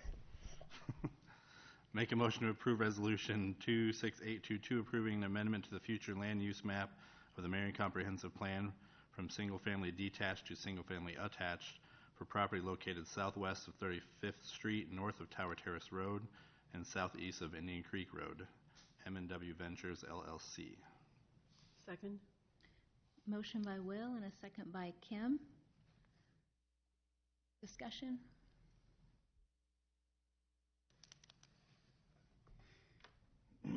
I'd like to correct one thing. I happen to live in a condo, and we just turned down, we've lived there 18 years. Unlisted, we just had an offer of almost 20% more than we paid for it. So condos aren't quite as bad as they might be painted. There are some of them that are lesser than others, I'll admit that. But I think if this green area were to become 60-foot lots with small homes, we'd have the same group back in here complaining about that. And that's, you know, it's always a tough thing when you have something happening in your backyard, particularly that you don't like. But you know, you sit up here and you think, well, what's a developer supposed to do? He's developing and building what he can sell. And I don't know what Abode Construction is going to do with their 48 acres over there, but hopefully they'll be able to sell that for some housing. They will still have a street in front of that, which should be helpful to them. You know, the losing of Indian Creek Road is a huge item. It's an item that we've all had to adjust to, but not an item that we particularly like. So, kind of worried. My condo isn't too bad. I want you to know that. Yes. I'm sorry, could you, if we're going to do this, and I don't really, you know what, we can't do this because we just have, this is out of, the public hearing is closed, so I would just ask if you want to stay after the meeting and speak with Councilman. Okay, thank you. I'm sorry, Paul, I think if we open it up with this many people. Sure, that's fine. Thank you. Anyone else up here like to say anything before the vote? I'll just address a couple things that were talked about. One was that there's a demand for single family, which is true. There's also a demand for condominiums. So there's a high demand for both. And another question that was brought up too was the houses that they're proposing there. And I'll just say as a realtor, knowing that those lots are 96 by like 160 or 180, whatever they are, That's premium price on that lot. So those are going to be, I would say, probably $100,000 lots. You're not going to get a $200,000 or $250,000 house built there. You're going to get a $400,000, a $500,000, $600,000 house built on that size of lot and that price of a lot. So it sounds to me like there'll be expensive, nice homes backing up to the trail and then to Brookside. Thank you, Will. I would just like to say, I'm really not against the mixture of single family with, the condos. I think it's kind of nice having them together, but I'm just against all these changes, and the rezoning, and it's very disruptive for the neighborhood. So, how I stand. Thanks, Kim. These are very difficult decisions to make. Obviously, I've got family members that are customers of yours, live in your homes. They're phenomenal homes. A couple of my questions have already been asked. I wanted to see the preliminary plat when we originally changed that zoning. The gentleman had provided that, so we've seen that. Questions were asked on the individuals that did purchase there that were in the favor of this change. Was there due diligence in looking to see what was going to be built back there in your backyards versus what was being told would be built in your backyards? We're encountering this a lot in a lot of areas. Tower Terrace, 29th Avenue, all the way up. We're going to deal with this every day as these developments build out and go in. These are huge parcels of land that are being purchased, and maybe we shouldn't be buying such big pieces if we can't get them built out quick enough, because the changes are coming, and housing studies are going to change. Housing studies are going to tell us what the future is going to hold for the next 3 years, 5 years. I referenced the one that was done in 2016, and they're constantly changing. So it's something that we're going to have to address, and I respect what you're saying as well too. It's a change. We voted on it based on what we've seen, and drastic changes are coming back, and we're forced with making these decisions. But I previously stated my opinion about condos. There is a place for condos, and as we see individuals that, we're already starting to see the ones that want to downsize from large homes. They're purchasing these larger condominiums. It's not unusual to see a 3,000, 4,000, 5,000 square foot condo now. These are folks that want to turn the key, lock the door, go to Florida for 3 months out of the year. Their home feels and looks like a house on the inside, but they appreciate the benefits of an HOA. They're difficult positions, and I as well too am concerned about the constant changes of these. It puts the changes at City Hall, puts stress on the staff. We just have a huge pattern of this where we go in and do this, and so it is difficult. I want my respect to be known to everybody out there as far as all the residents on both sides of this issue, because everyone is respected and we appreciate those comments. So I just wanted to state that for the record, so thank you. Thanks, Randy. I want to thank everyone who's come tonight on both sides. It's certainly not an easy position, and I appreciate everyone being respectful in their discourse as well. My comments don't really change much from the last position that I took in terms of all of the nibbling around the edges, and then these changes for the land, for the people who own land around there, who have been there and do their due diligence and see what is coming. And typically your home is your largest investment. Again, I don't begrudge the developer for asking for the change, but it doesn't mean that it's a given. And so I would reiterate again the need to look at our comp plan, and maybe we need to make some changes to where we're spacing things out, et cetera. But this is difficult. I was on planning and zoning in 2014 when this project came to be, and I stand by those original intentions at that time. And so I think at this time it's appropriate for us to move forward with the resolution for number 11. We have a motion and a second for resolution 26822. And Beth, I'd ask for a roll call vote, please. Ms. Etzel? No. Ms. Gedalia? No. Mr. Brandt? Yes. Mr. Sternad? No. Mr. Draper? Yes. Okay, motion does not pass. Moving on to, I guess this is same issue as before with number 12, so we'll just remove it from, That's correct. okay. We tabled it, right? We made a motion and a second and then tabled it? Yeah, the first one you'd already made a motion and a second, so it was just tabled. This one, since you voted it down, if you don't do a motion and introduce it for consideration, you can remove it from the We agenda. can just, okay. So we're going to remove item number 12 and move on to item number 13. I'm now opening a public hearing regarding a request to rezone property from rural restricted A1 to medium-density single-family residential R2, located west of Albernet Road and south of Echo Hill Road, Marion, Iowa, Integrity Custom Homes Incorporated. We'll just give a moment for people who want to leave to be able to leave.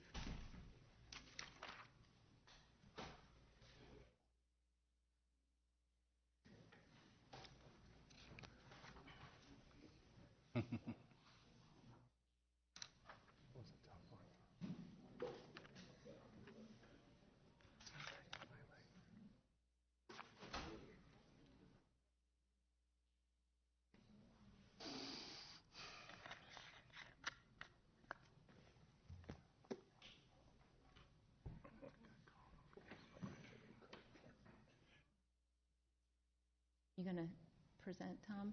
Okay, that'd be great. Okay, so Tom will bring us up to speed on this request to rezone.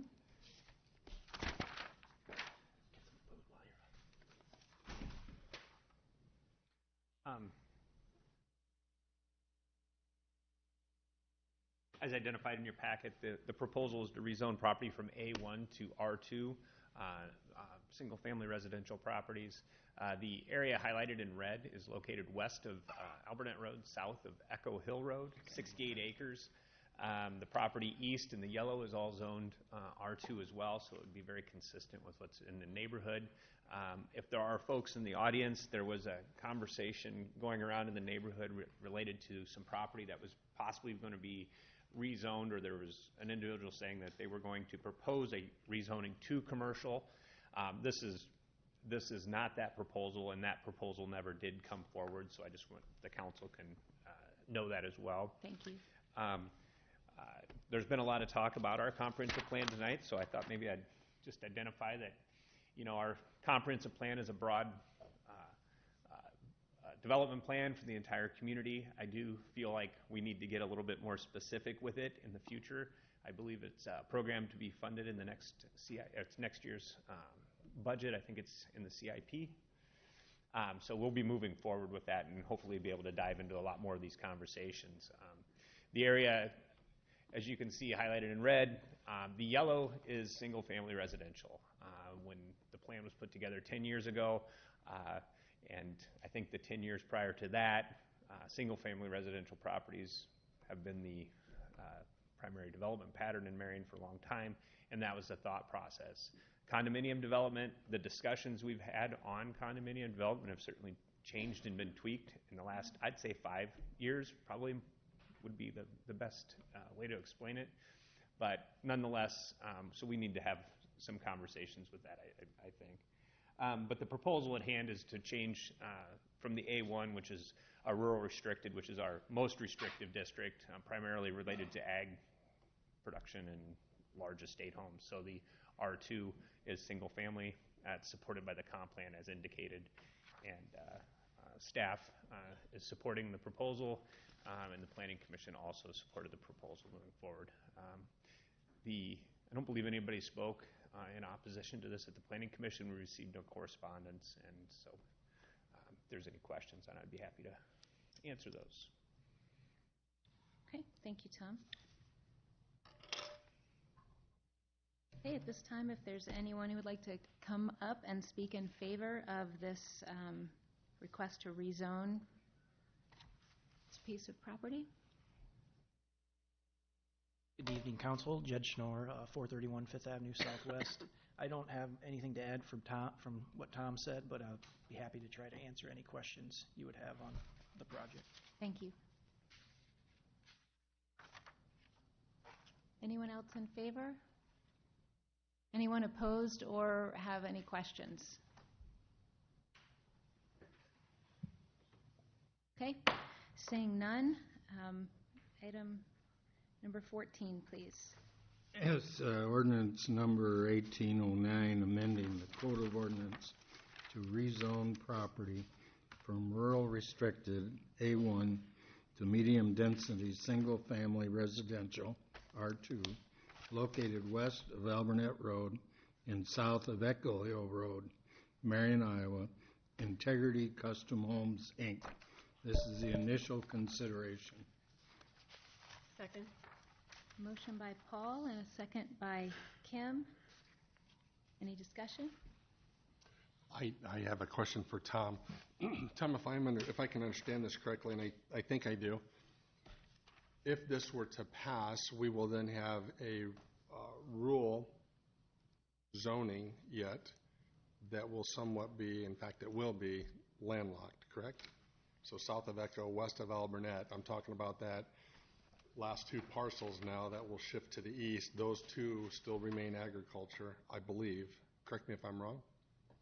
The two shaded areas there. Up here? Correct. Yes, those would remain in ag. Correct. And I know we had previous conversation about this. If we haven't, I would like to ask that we do go back and review that rural zoning within city boundaries. I think we've had that conversation in the past. Is that something that we're working on? You mean taking a look at the districts for rural zoning and the... Correct. Because of our circumstances that we've endured here now over the last few months with agriculture again being in residential I think zones now. The primary concern at the time, and council directed us to take a look at the accessory structures provided and allowed for in an A1 district. So I just wanted I wanted to ask the question: is that a still standing order or request from council yet? That we're working on that. Yes, we've been working on that. Okay, perfect. Yep. And so just for clarification, those will be the only two parcels agriculturally zoned in that particular area, I believe, right? So the larger parcel, this here is the previous owner of the property that was developed in this vicinity. That's so there's a horse boarding facility there. Correct. And then there's about a 10-acre tract in the corner. Mr. Brink owns that. I think it's a single-family home, and he does some limited agriculture there. So those two are ag, and then the larger piece on the north side of the property is a single-family home. But it also has a large metal building on it, so that's... Right. So that line that runs vertical there, that is not that is not C Avenue. That's the next parcel over, correct? So we still have more land that goes out to the city limits that's still agriculture or rural. So this proposal would take, so the west line, this red line here, is the line between the city of Marion and the city of Cedar Rapids that has been agreed to. Is we would not proceed west of this in an annexation proposal, and they would not continue east. That is our edge. Okay, that is our edge, as provided for in our latest annexation agreement. Okay, that's what I was curious on. Thank you for that clarification. I appreciate it. Anyone else? Just a little more clarification too. So obviously we're just rezoning this, but there's sewer and water issues with that area. That before anything can be done, everything's going to have to get figured out. That's correct. You'll see the preliminary plat come through, and as that proceeds, you guys will it won't even proceed unless they can provide the appropriate serviceability. I guess it wasn't a question; it was more of a get that out there. Yep, absolutely. Yep. And the developer's aware of those issues. We've seen some conceptual renderings of what he's wanting to do. He's been working diligently. I'm sure his engineer can tell you all the graphic details of how he's trying to get sewer to the facility. We're trying to figure out what's best for the city on behalf of that proposal or those proposals that are sitting out there. So there's a lot of internal conversations. We've met a couple times on different aspects of this property.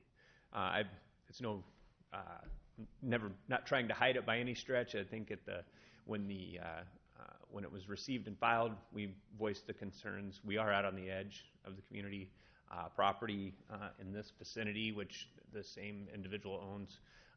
There's water issues. There's water pressure issues. We've got obtaining sewer out here is going to be a challenge for the developer. And we've, as you heard on Tuesday when we reported some of the issues with growth and our service, sewer service, we've got challenges. So those are all being considered as we bring property development forward in plats. So the good thing is the R2 it's a fairly low density development zoning district. So and most of the city is R2. So we're not looking at any real high users of sewer and water out here at the moment, but just something to keep in mind as we move forward. Any questions? Anyone else?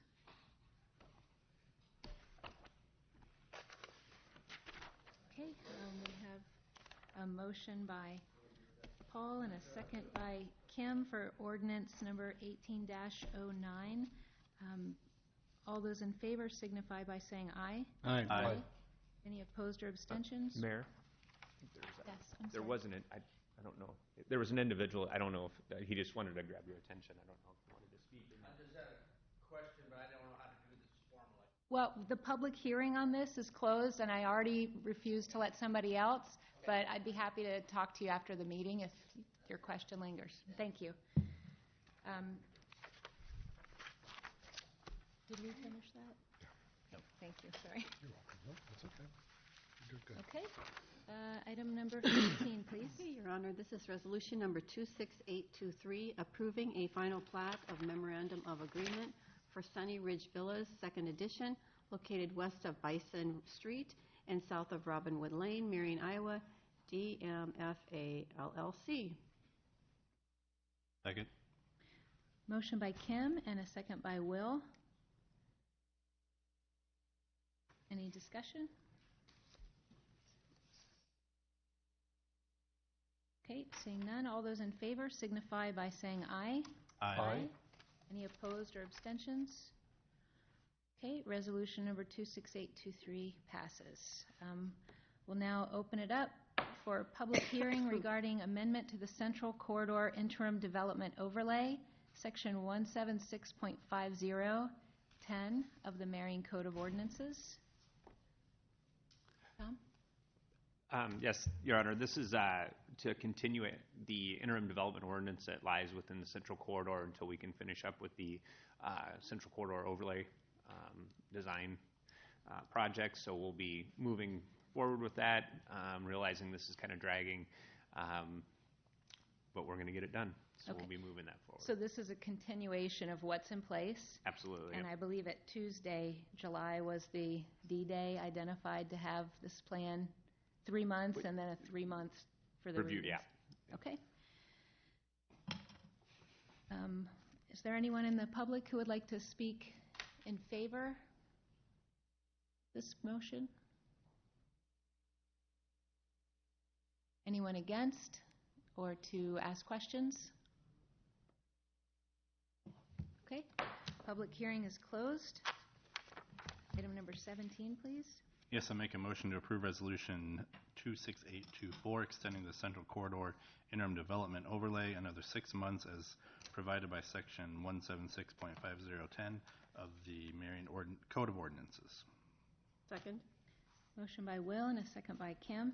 Any discussion? Seeing none, all those in favor signify by saying aye. Aye. Any opposed or abstentions? Resolution number 26824 passes. We're going to move on to the administration portion of the agenda, and at some point, who's dialing in up here? How are we handling dialing in Mayor Abu-Asali? When we reach that point of the agenda, we'll dial him on the conference phone up there. Terrific. Thank you. I just gave him a heads up we were starting the administrative section. Excellent. Okay, item number 1, please. Yes, Your Honor, this will be for approving motion to receive and file request for tax increment financing, TIF, assistance for Genesis Equities, Marion Mixed Use Project. Second? Motion by Randy and a second by Kim. Any questions or anything? We had a good discussion on this Tuesday at length. I think this is an incredible project coming to Marion. I'm excited to see it and looking forward to all of the benefits, not just from the amenities standpoint from citizens, but businesses, jobs that will be created, just a whole look for the area, incorporating into that the library needs, and I think this is a great project coming. I'd like to echo that. I'd like to also reach out to the individuals from Genesis, Ryan Companies. Sometimes the council doesn't get the full focus of this whole project, so those one-on-one meetings are really good. I enjoy those. It gives us a chance to enter in a lot of questions, get a lot of answers. First response, not second response, third response, hearsays. So thanks for taking the due diligence and taking your time. It's like a repetitive, recording, but we appreciate that. I do anyway. There's a lot of information in there. Projects like this don't come along every day, and when we see terrible stories in the news of businesses closing, people's hardships from that, I can only imagine what opportunities lie for us in the future to be able to take those lemons and make lemonade. So who knows what that future will hold for us, but we do know that there will be a need for a lot of these different entities all in their own respect. So thank you. I appreciate that. Okay, we have a motion and a second. All those in favor signify by saying aye. Aye. Any opposed or abstentions? Seeing none, motion passes. Number 2. Your Honor, our number 2 is a motion directing staff to negotiate a memorandum of understanding with Genesis Equity. Second. Motion by Paul and a second by Will. Any discussion? Okay, all those in favor signify by saying aye. Aye. Aye. Any opposed or abstentions? Okay, motion passes. Item number 3, please. Your Honor, I make a motion to approve resolution number 26825, approving memorandum of understanding with Timberland Manufacturing. Second. Okay, a motion by Kim and a second by Will. All those, any discussion or questions? Spent some time on this a couple weeks ago, I know. Okay, all those in favor of resolution number, all those in favor of resolution number 26825 signify by saying aye. Aye. Aye. Any opposed or abstentions? Seeing none, resolution passes. Item number 4, please. Yes, I make a motion to approve resolution 26826, approving joint agreement in support of Lynn County's creation of an urban renewal area to support Prospect Meadows Development Project. Second? Okay, we have a motion by Will and a second by Kim. Any discussion? Okay, all those in favor signify by saying aye. Aye. Aye. Any opposed or abstentions? Okay, resolution number 26826 passes. Item number 5, please. Yes, this will be a motion to approve ordinance number 18-04, amending chapter 120.05, number 11 of the Code of Ordinances for prohibited sales and acts relating to the presence of persons under the legal age. This will be second consideration. I'm sorry, Randy. I think Lon's dialing Nick now. We'll probably, if you would read it again when he's on. Sure, I'd be happy to. I'd appreciate it. Thank you. I should have waited.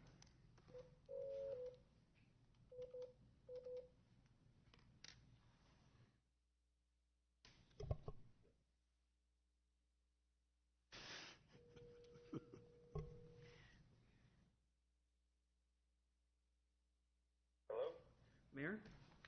Yes. Okay, that actually worked.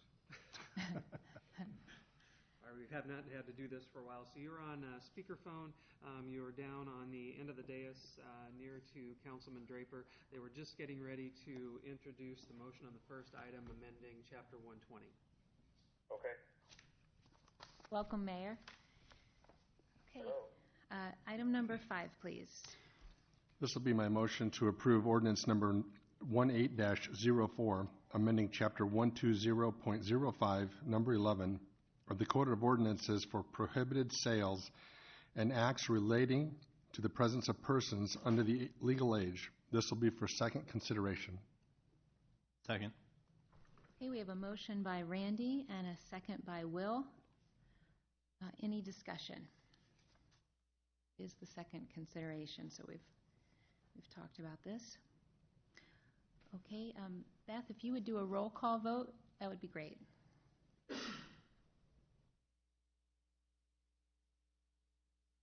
Ms. Gedalia? Yes. Mr. Brandt? Yes. Mr. Sternad? Yes. Mr. Draper? Yes. Ms. Etzel? Yes. Mayor Abalosely? Yes. Okay, thank you. Motion passes. Number 6, please. Yes, I have a motion to suspend the rules and place ordinance number 18-04 on the agenda for adoption and adopt. Second. A motion by Paul and a second by Will to basically, this would be to waive the third reading of what we just passed for the second consideration. Discussion? Seeing none, all those in favor signify by saying aye. Aye. Any opposed or abstention? Seeing none, motion passes. Item number 7, please. Your Honor, this is a motion to approve the following special permit endorsements. A graduation party at Brick Alley on May 26, 2018, from 3 p.m. to 6 p.m. This is Les Arnold, 1038 7th Avenue. Also, a going away party, Brick Alley, May 5th, 2018, from 2 to 6 p.m., Les Arnold. The third is a surprise birthday party, Brick Alley, Saturday, April 28th, from 7 to 12 a.m., Les Arnold. Second. Okay, we have a motion by Kim and a second by Paul. I would just note that item A was 3 to 7 p.m., just for the record, if that matters. Okay, any discussion? I have with item C, that being from 7 p.m. to 12 p.m. or 12 a.m. I believe that we had discussed limiting minors in bars up until 7 o'clock or not past 7 o'clock. So I guess this one I would ask to, maybe I might be a little late, but maybe pull that off of the other two so that we can vote on that one separately, because I don't think that it should be approved with a 7 p.m. start time and have minors in bars after 7. So procedurally, we need to vote on what's been moved and seconded. Is that correct? Can I amend it? You could have a motion to amend to only vote on items A and B. I make a motion to amend this to only vote on items A and B and then C for separate consideration. Second. Okay, we have a motion by Will and a second by Randy to amend, removing for separate consideration item C from A and B. All those in favor of... I still have something to say. Oh, yes, I'm sorry. We're just going to amend to remove that. Okay. So all those in favor of the amendment signify by saying aye. Aye. Aye. Any opposed or abstentions? Okay, seeing none. Now we go back to... We'll just do A and B now. Okay. My question is, I know in the application, so the copy of that, well, I guess... I'm sorry, I have a question. Yes. So are we going to vote on the amended motion? Or We haven't amended it. That we just did? Yeah, you've already amended the motion, so the motion on the floor is for consideration of A and B. So if you're going to ask something related to C, then you I'm talking A and B right now. Yep. If you're talking about A and B, then you're Yes. So A and B, so like the copies of these applications that we got did not have the back page, which had signatures from the police chief. So my question is, did A and B get approved by the police chief? I did not have an opportunity to sign A and B, but I have had an opportunity to review them, and I would recommend that A and B be approved. Thank you. Any, Did you hear that, Mayor? I did. Okay. any other questions on A and B? I'm going to go one step further with that to ask, at what point do fire and police services review these applications before they are submitted for the work session for council? Can anybody answer that for me? Because these are the same documents we had on Tuesday, but our answers were different. So I would like some clarification on that. Because these are applications being received prior to an amendment being approved. So I'm a little uncomfortable with that process. How does that come to this point? Wouldn't these normally have been filled out post-approval from council? Normally, yes. From this point forward, once the ordinance is amended, of course, anything that would come in then would be approved after the ordinance is in place. With this one, the individual, knowing that the council was going to have it up for consideration, wanted to have items on there because, with the dates, they're time sensitive, that the council could consider them and approve them subsequent to the ordinance being adopted. Okay. Because I see the first one is dated April 28th, obviously, like you said, short notice for that process. Okay. Thank you. Kim, Okay. did you have a question? The reason I voted for the ordinance to begin with is, like Brick Alley, they have a party room. Or I thought maybe the bars would close and just have a private party. So that's what I would be for. This permit actually says that the minors will be in the bar. So I'm not for that. If they want to be in a private room, that would be fine, but I just don't want them in the regular bar with everybody else. Anyone else on A and B?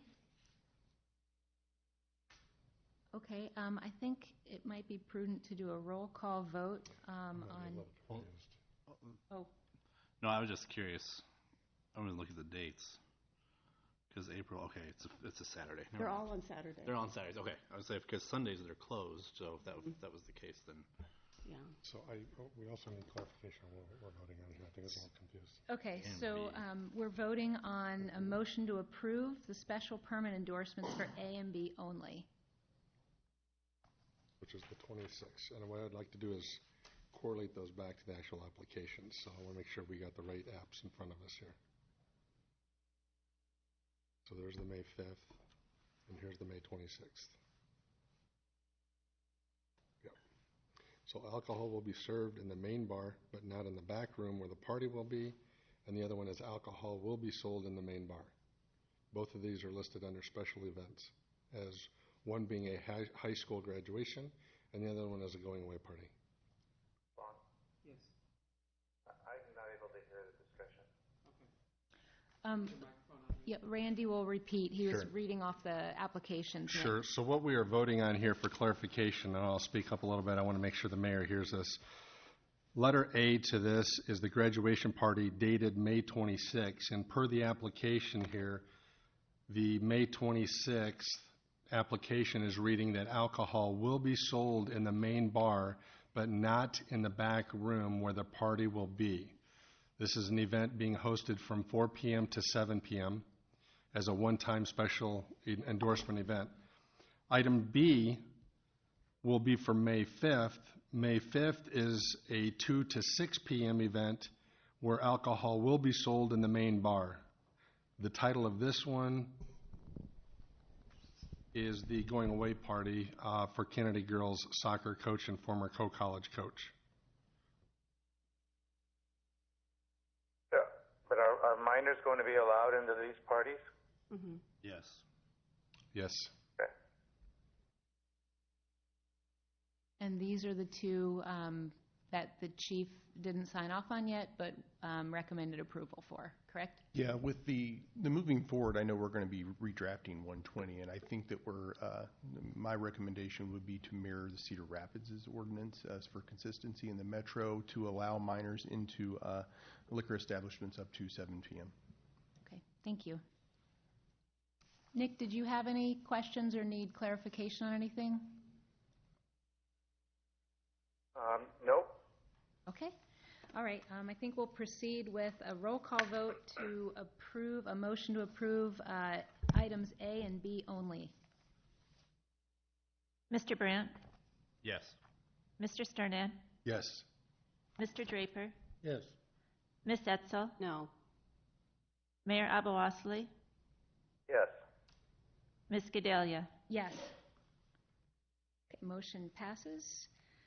And now we will, do we need to make a motion and a second for the separate one? Yeah, for C? 7C. Okay. Would someone please make a motion? I can do it.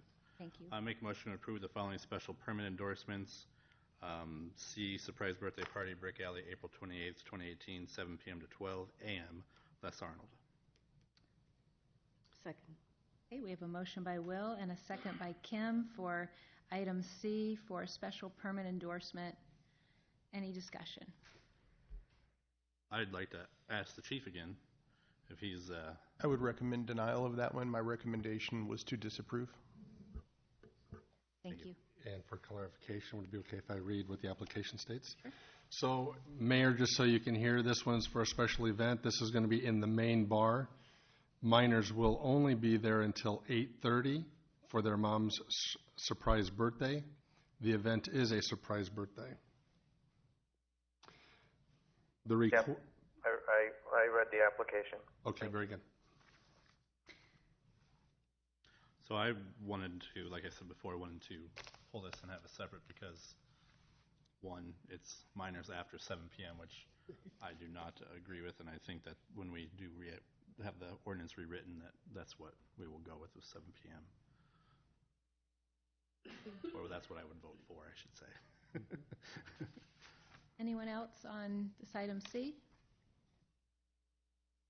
And did I hear correctly that the chief is recommending denial? Correct. Yeah. Okay. Beth, would you do a roll call vote again, please? Yes. Mr. Sternad? Yes. Mr. Draper? Yes. Ms. Etzel? No. Mayor Abou-Osley? No? Ms. Gedalia? No. Mr. Brandt? No. A motion does not pass. I'm sorry, I'm going to interrupt. Can I alter my, by mistake, I voted incorrectly? Okay. Is that allowable? Sure. That would be no, please. Once. Just one time. All right. For your Beth, 4 are years. you good? I'll note that You know what you correction. need? Okay. Okay, so then, does 8 go through as normal since 2 of the 3 were successful? Yes, This because is we're separate. altering 120. Yeah, number Yeah, 8 is okay. the second alteration to the ordinance it's proposed. Terrific, thank you. So I make a motion to approve ordinance 18-05, amending chapter 120.062 of the Code of Ordinances related to the locations where alcohol is sold for consumption on premises. Second consideration. Second? Motion by Will and a second by Randy. Any discussion? Are we going to amend this, Chief, to the Cedar Rapids ordinance or what? Well, this one's Well, I know. for, like, St. Joe's. yeah, for entities to have events and have a Well, liquor it's license. the same. All right. This is the one that's going to alter the location and the Right. proximity. Right. That's Wait, this one, This won't affect age. right, I'm just wondering how 8 and 10 are different.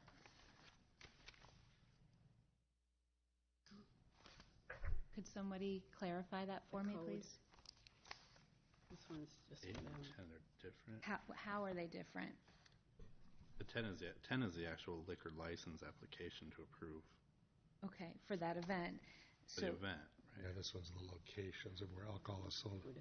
So we have to approve the ordinance amendment so that they can get a liquor license on that property. You can change it then. Right. All right? Well, and I ask, and I'll explain when we get to 10, I'm not in favor of 10,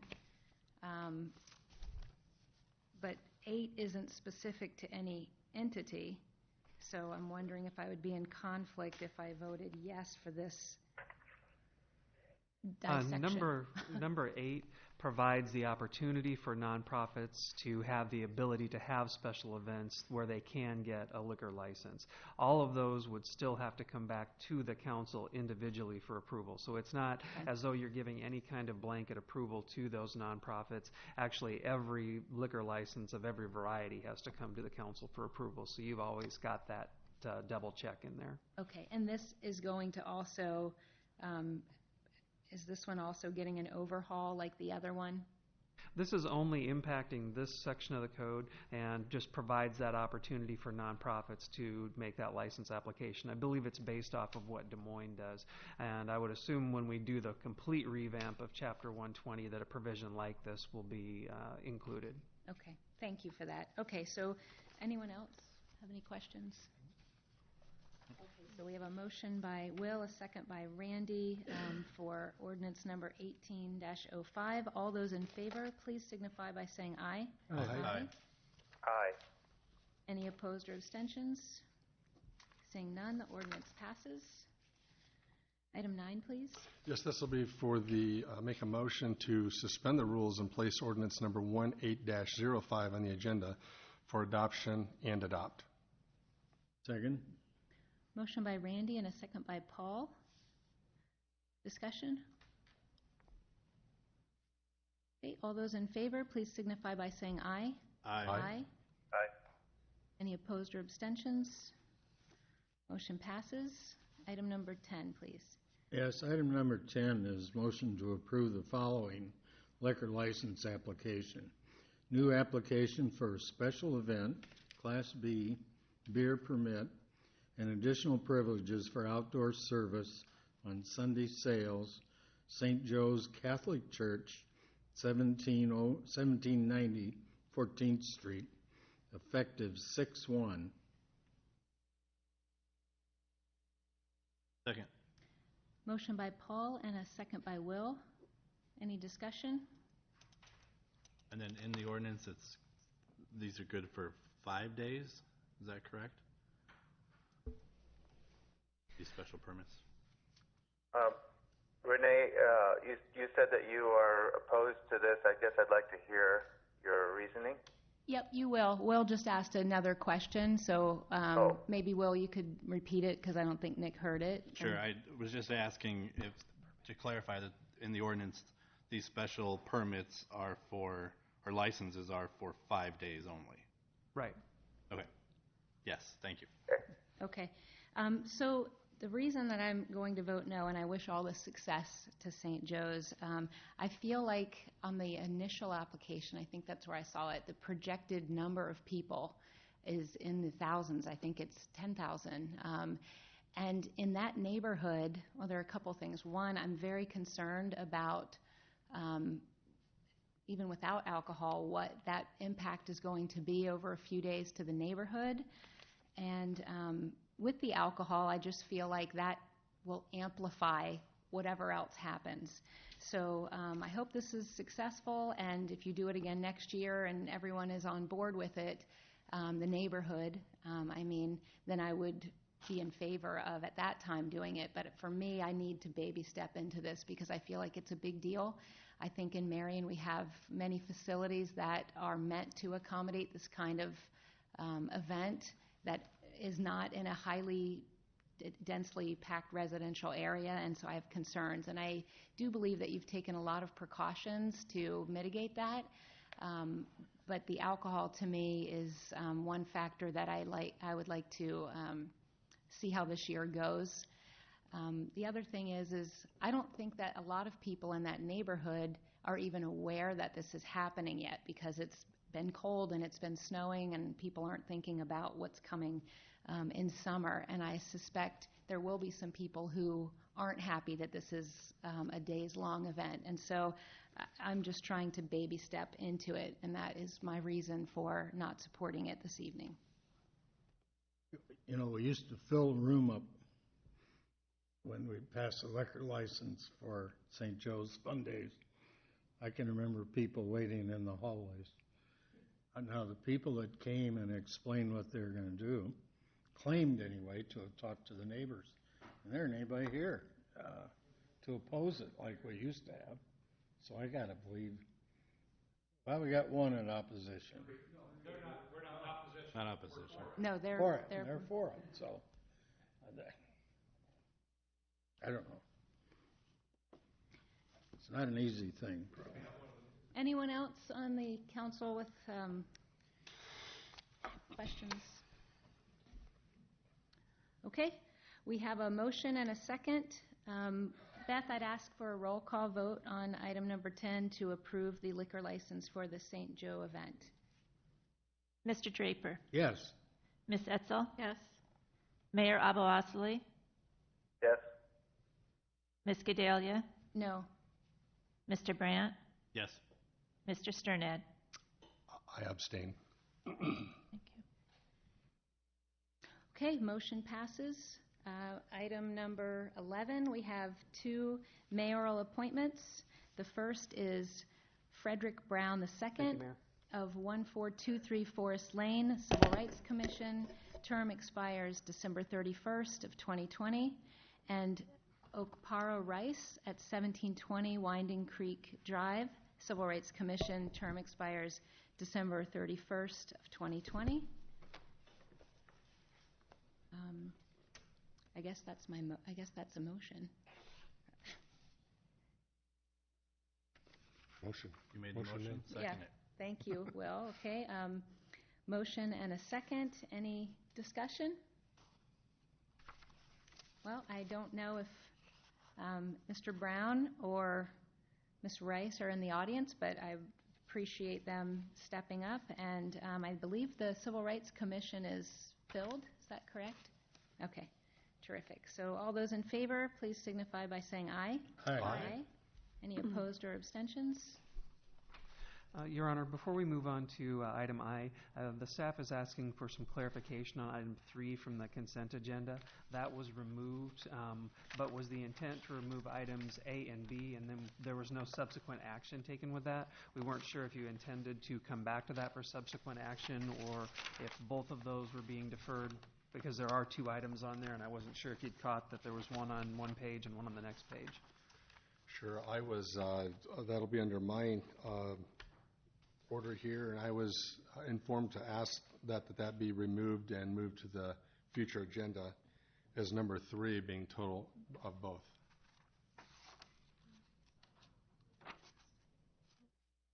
And I'm not sure where that request came from. Maybe it was a dream. I was going to say, as the one that actually processes these liquor licenses, I guess I don't even know who would have removed them. One of them is a standard renewal, and the other is just adding a native wine privilege. So there's no major changes, really. And I had endorsed those for approval. Okay. You would like me to bring those back up? That would be great. I would like to then at this time make a motion to approve the following liquor license applications. This will be a renewal for Class C liquor license for additional privileges for catering, carry-out wine, outdoor service, and Sunday sales for Ramsey's Metro Market. That's at 1120 7th Avenue. Expiration of 5/6/2018. No violations in previous 5 years. And also B, addition to a carry-out wine privilege to an existing liquor license for Casey's Marketing, doing business as Casey's General Store, number 2919, located at 340 Marion Boulevard, expiration 3/31/2019. Second. Okay, we have a motion by Randy and a second by Paul. Any discussion? Okay, all those in favor signify by saying aye. Aye. Aye. Any opposed or abstentions? Seeing none, motion passes. Thank you. Yep, was that it? Okay. At this time, we open the public meeting up to any citizens' presentations or comments on any topic we discussed tonight, or I guess anything in general. You can feel free to come up to the microphone and state your name and address for the people who have stayed the entire meeting. Okay. Seeing none, council discussion time. Kim? No. Will? I got nothing, but I'm waiting for Okay. what Randy's going to talk about. Oh, you want to come down here, do you? Yep. Paul?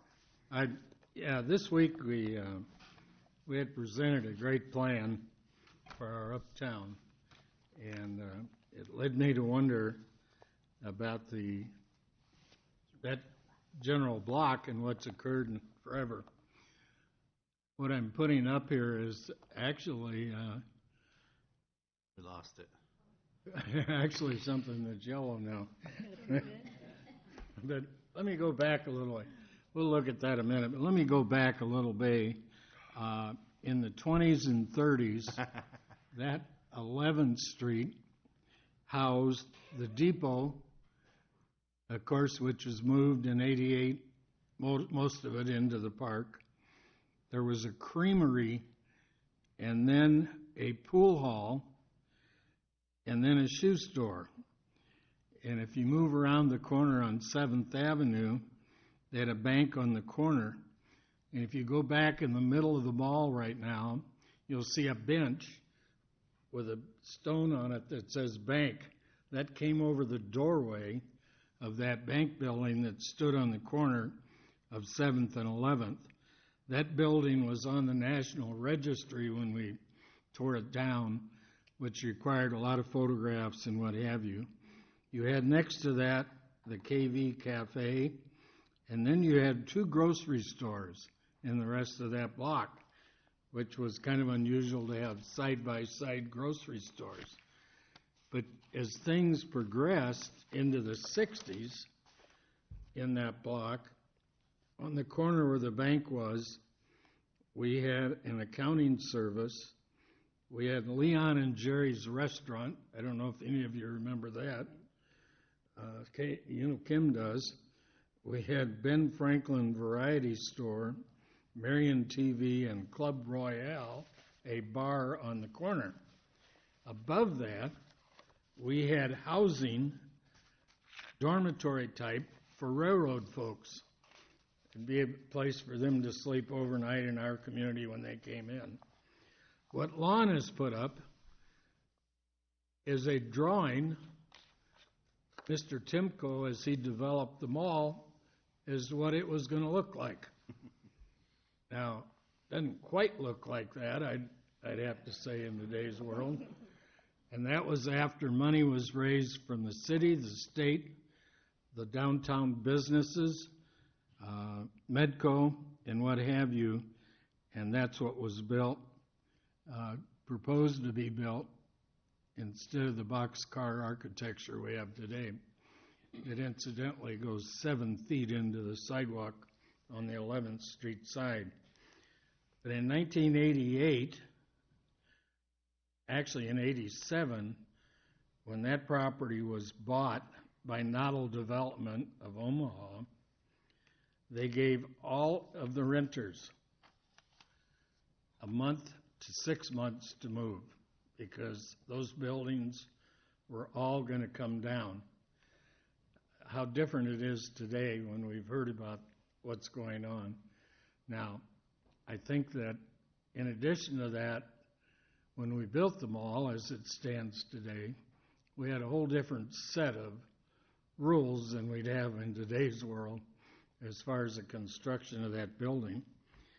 But the interesting thing to me now is on the corner, on the 11th Street, which would be behind the depot, in 87, we moved the depot roof in 88 into the park. And in 87, things started getting torn down. We had behind the depots Ole's Ham and Egger, which was one of the few restaurants in the Cedar Rapids area that was open all night. You could, they had a few drunk folks in there once in a while, but it was open all night. you had that next to it, a teen recreation center. And I don't know how long that lasted. You had a magazine store, you had a television shop, and you had a pool hall. Interesting thing is they had a fire over there in '84, interesting to me anyway, and the building next to Ole's that was now a building occupied by a company that sold appliances burned. And I know the fellow real well that had it insured, better than maybe I should. And when we went to settle that claim, we found out that that had been an alleyway. And they sold the alley to somebody, and they put a front on it and a back on it. The building owned nothing other than the front and the back. And they put piers in there for a roof. So, our building inspections weren't quite the same in those days as they were. As you moved along on 7th Avenue, the bank, of course, had failed years before. You had Security Savings and Loan. Next to where the bank was, you had Roger LeGrand's Teen and Queen store, which was a ladies' dress shop. You had the TV repair shop, and that's when TVs had tubes. You take one in there and you'd put tubes in it and fix them. And you did still have the Club Royale on the corner, and you did still have apartments up above. Now, I look at that and think that's what was proposed. I look at what was proposed for that whole block now, and I think back that we gave every business in that block from 3 to 6 months to move. Bill's Tap gained because Bill's Tap moved to Bill's drinking establishment. Bill's Tap building was interesting too. If you'd go in there sober even, it had one wall that was about 22 degrees off. And I don't know what it looked like if you got drunk enough, but that block has seen a lot, and it's going to see something happen that's wonderful on it. So that's my story for tonight. Thank you, Paul. Randy? Councilman Draper, you stand corrected, sir. I made 2 mistakes tonight. 2? Yeah, letting you talk before me here. That was the second one. I want to bring some attention today. Mr. Dobbs, are you in the back of the room, sir? Yes, thank you. We had a situation this week that brings attention to the city. All of our departments, as we all know, do a phenomenal job. However, something has happened this week that is gaining national attention that we would like to bring. I was hoping for a full council room, but we'll certainly take what we've got here, so we appreciate for those that are standing or still here. The situation, as I kind of roll into this, there's going to be a couple of videos. They're very short, so bear with me here. The situation started out as a stormy situation, which ended in a blistery cold capture. So if anybody have seen these, I want to share them with you, but there was an apprehension this week, and we do have this on video, so if you would, could you go ahead and play that, please? Sorry.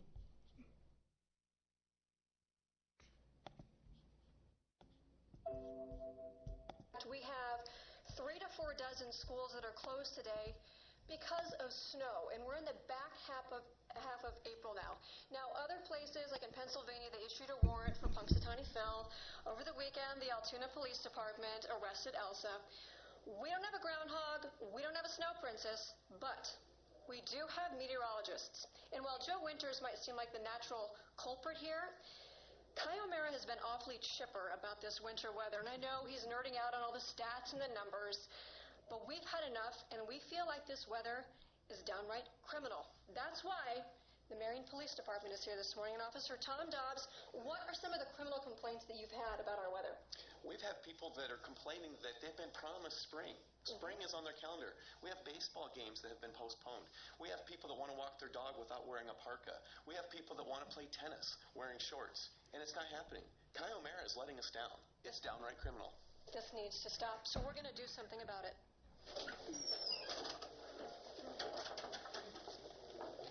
All right, officer, there he is. Kyle Mara, I have a warrant for your arrest. I don't know what you were thinking, that you were going to get away with from. I need to turn around. Assume the position, put your hands behind your back. The viewers have spoken. They are tired of this weather. You promised them spring. You have not carried through with that. Oh my goodness, handcuffs are tight. A federal court. And you are being arrested on this warrant. Now, as a law enforcement officer, I must read this warrant to you. Kyle Mara, you are hereby commanded to be arrested and brought to court. The person named on this warrant, Kyle Mara, is accused of theft of spring season and deception through providing false hope of warmer weather to the citizens of eastern Iowa. Any officer is hereby commanded to detain the person identified above until such time as he can provide a forecast of weather that does not include precipitation in the form of snow for a minimum of 9 days. 9 days, as in KCRG Channel 9. Upon agreeing to the terms above, the person identified above may be released with law enforcement officer discretion upon the promise to return to the season of spring to be enjoyed by all eastern Iowans. Kyle Mary, you're coming with me. Iowa winters are beautiful, but our winter road... So as we queue up the second one here, this is the one that people aren't catching, and this is what's kind of fun. So we're bringing some national attention. When I say national attention, this next one's going to come to us from a broadcast from Lincoln, Nebraska. So Kyle Mara does have an accomplice, and he's been found. So we'll watch the second one. So today, in conjunction with the Marion Police Department, we're serving a multi-agency search warrant on the person and property of Brad Anderson. Now, to be more precise, the warrant is for interstate neurological malfeasance. We believe Mr. Anderson is a major player in the tri-state area. And in fact, Mr. Anderson's been a person of interest to the Lincoln Police Department for some time. Now, as the warrant states, we believe that he's been involved in incidents related to the desecration of autumn, the misrepresentation of summer, and the falsification of winter. What are you hoping to find? So outlines what we're hoping to find, but point blank, we're looking for spring. We're also looking for anything associated with spring, including but not limited to daisies, daffodils, bumblebees, butterflies, all natural vitamin D, the arrival of spring football, and of course, bunnies and ducklings. If you find it, if we find any contraband, he will be cited for malicious meteorology, and he'll be taken to the Nebraska State Weather Detention Facility. It's a serious crime. All right, I'll show you where he is.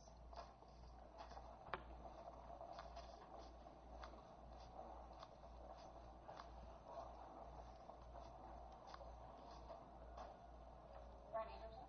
Yeah. How do you stand up? Turn around, put your hands behind your back. You're going to be detained for execution of a search warrant that we have for you. Do you have anything on you that we should know about? No. Keys are over there. Nothing at all on your pockets? No. Don't move, weatherman. It won't end well. All right. Yeah, can you explain that? It's got some contraband on there. Oh, my gosh. I don't know that was on Hawkeye. What else you got on you? Brad, nobody's needed these in Nebraska for 6 months. Why do you have them? I don't know. Okay, you never know. We don't care about the small stuff. Yeah. You know what we're here for. We know you have it. Okay. Why don't you just tell us where it is? Is this what I think it is? Stay right there. Okay. Just stay right there and don't move. I've never seen that before in my life. It's sunlight. That's not the Nebraska sun. Sunlight? I've never seen that before. No. That's straight up Iowa sun out of Lynn County. 1691. Give me the Marion Police Department. Tell them we're about to brighten their day. So if that was the Iowa sun, where's the Nebraska sun? I don't know. It's still out there. One forecaster at a time, Sam's. One forecaster at a time. Let's give it up for Tom Dobbs. Kyle Mara, the city of Marion loves you. We wish you success in your bail and in your trial, and a quick and speedy one. I just want to share that. It's fun. It's gaining some national exposure, and as you're watching it out there, it's picking up some huge speed. So we do great things here in our city, and it's fun to just share those things and get those out there so we have a little bit of fun with it. But, sir, thank you very much. You're one of many of great individuals in our city, but we just wanted to acknowledge that today for you. So thank you. Good job. I can tell you it is now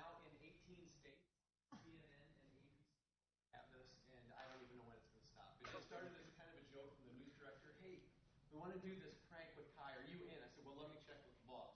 And the boss said, yes, but you're the one doing it. The only fallout is CRPD and telling me, hey, that's our jurisdiction. I said, I'm sorry, you can do it next time. You got it. You're the one.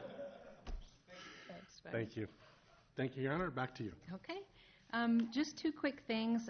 One is a thank you to Chief McHale and the City of Marion for putting on the Crime Victims event at Lowell Park on the 8th.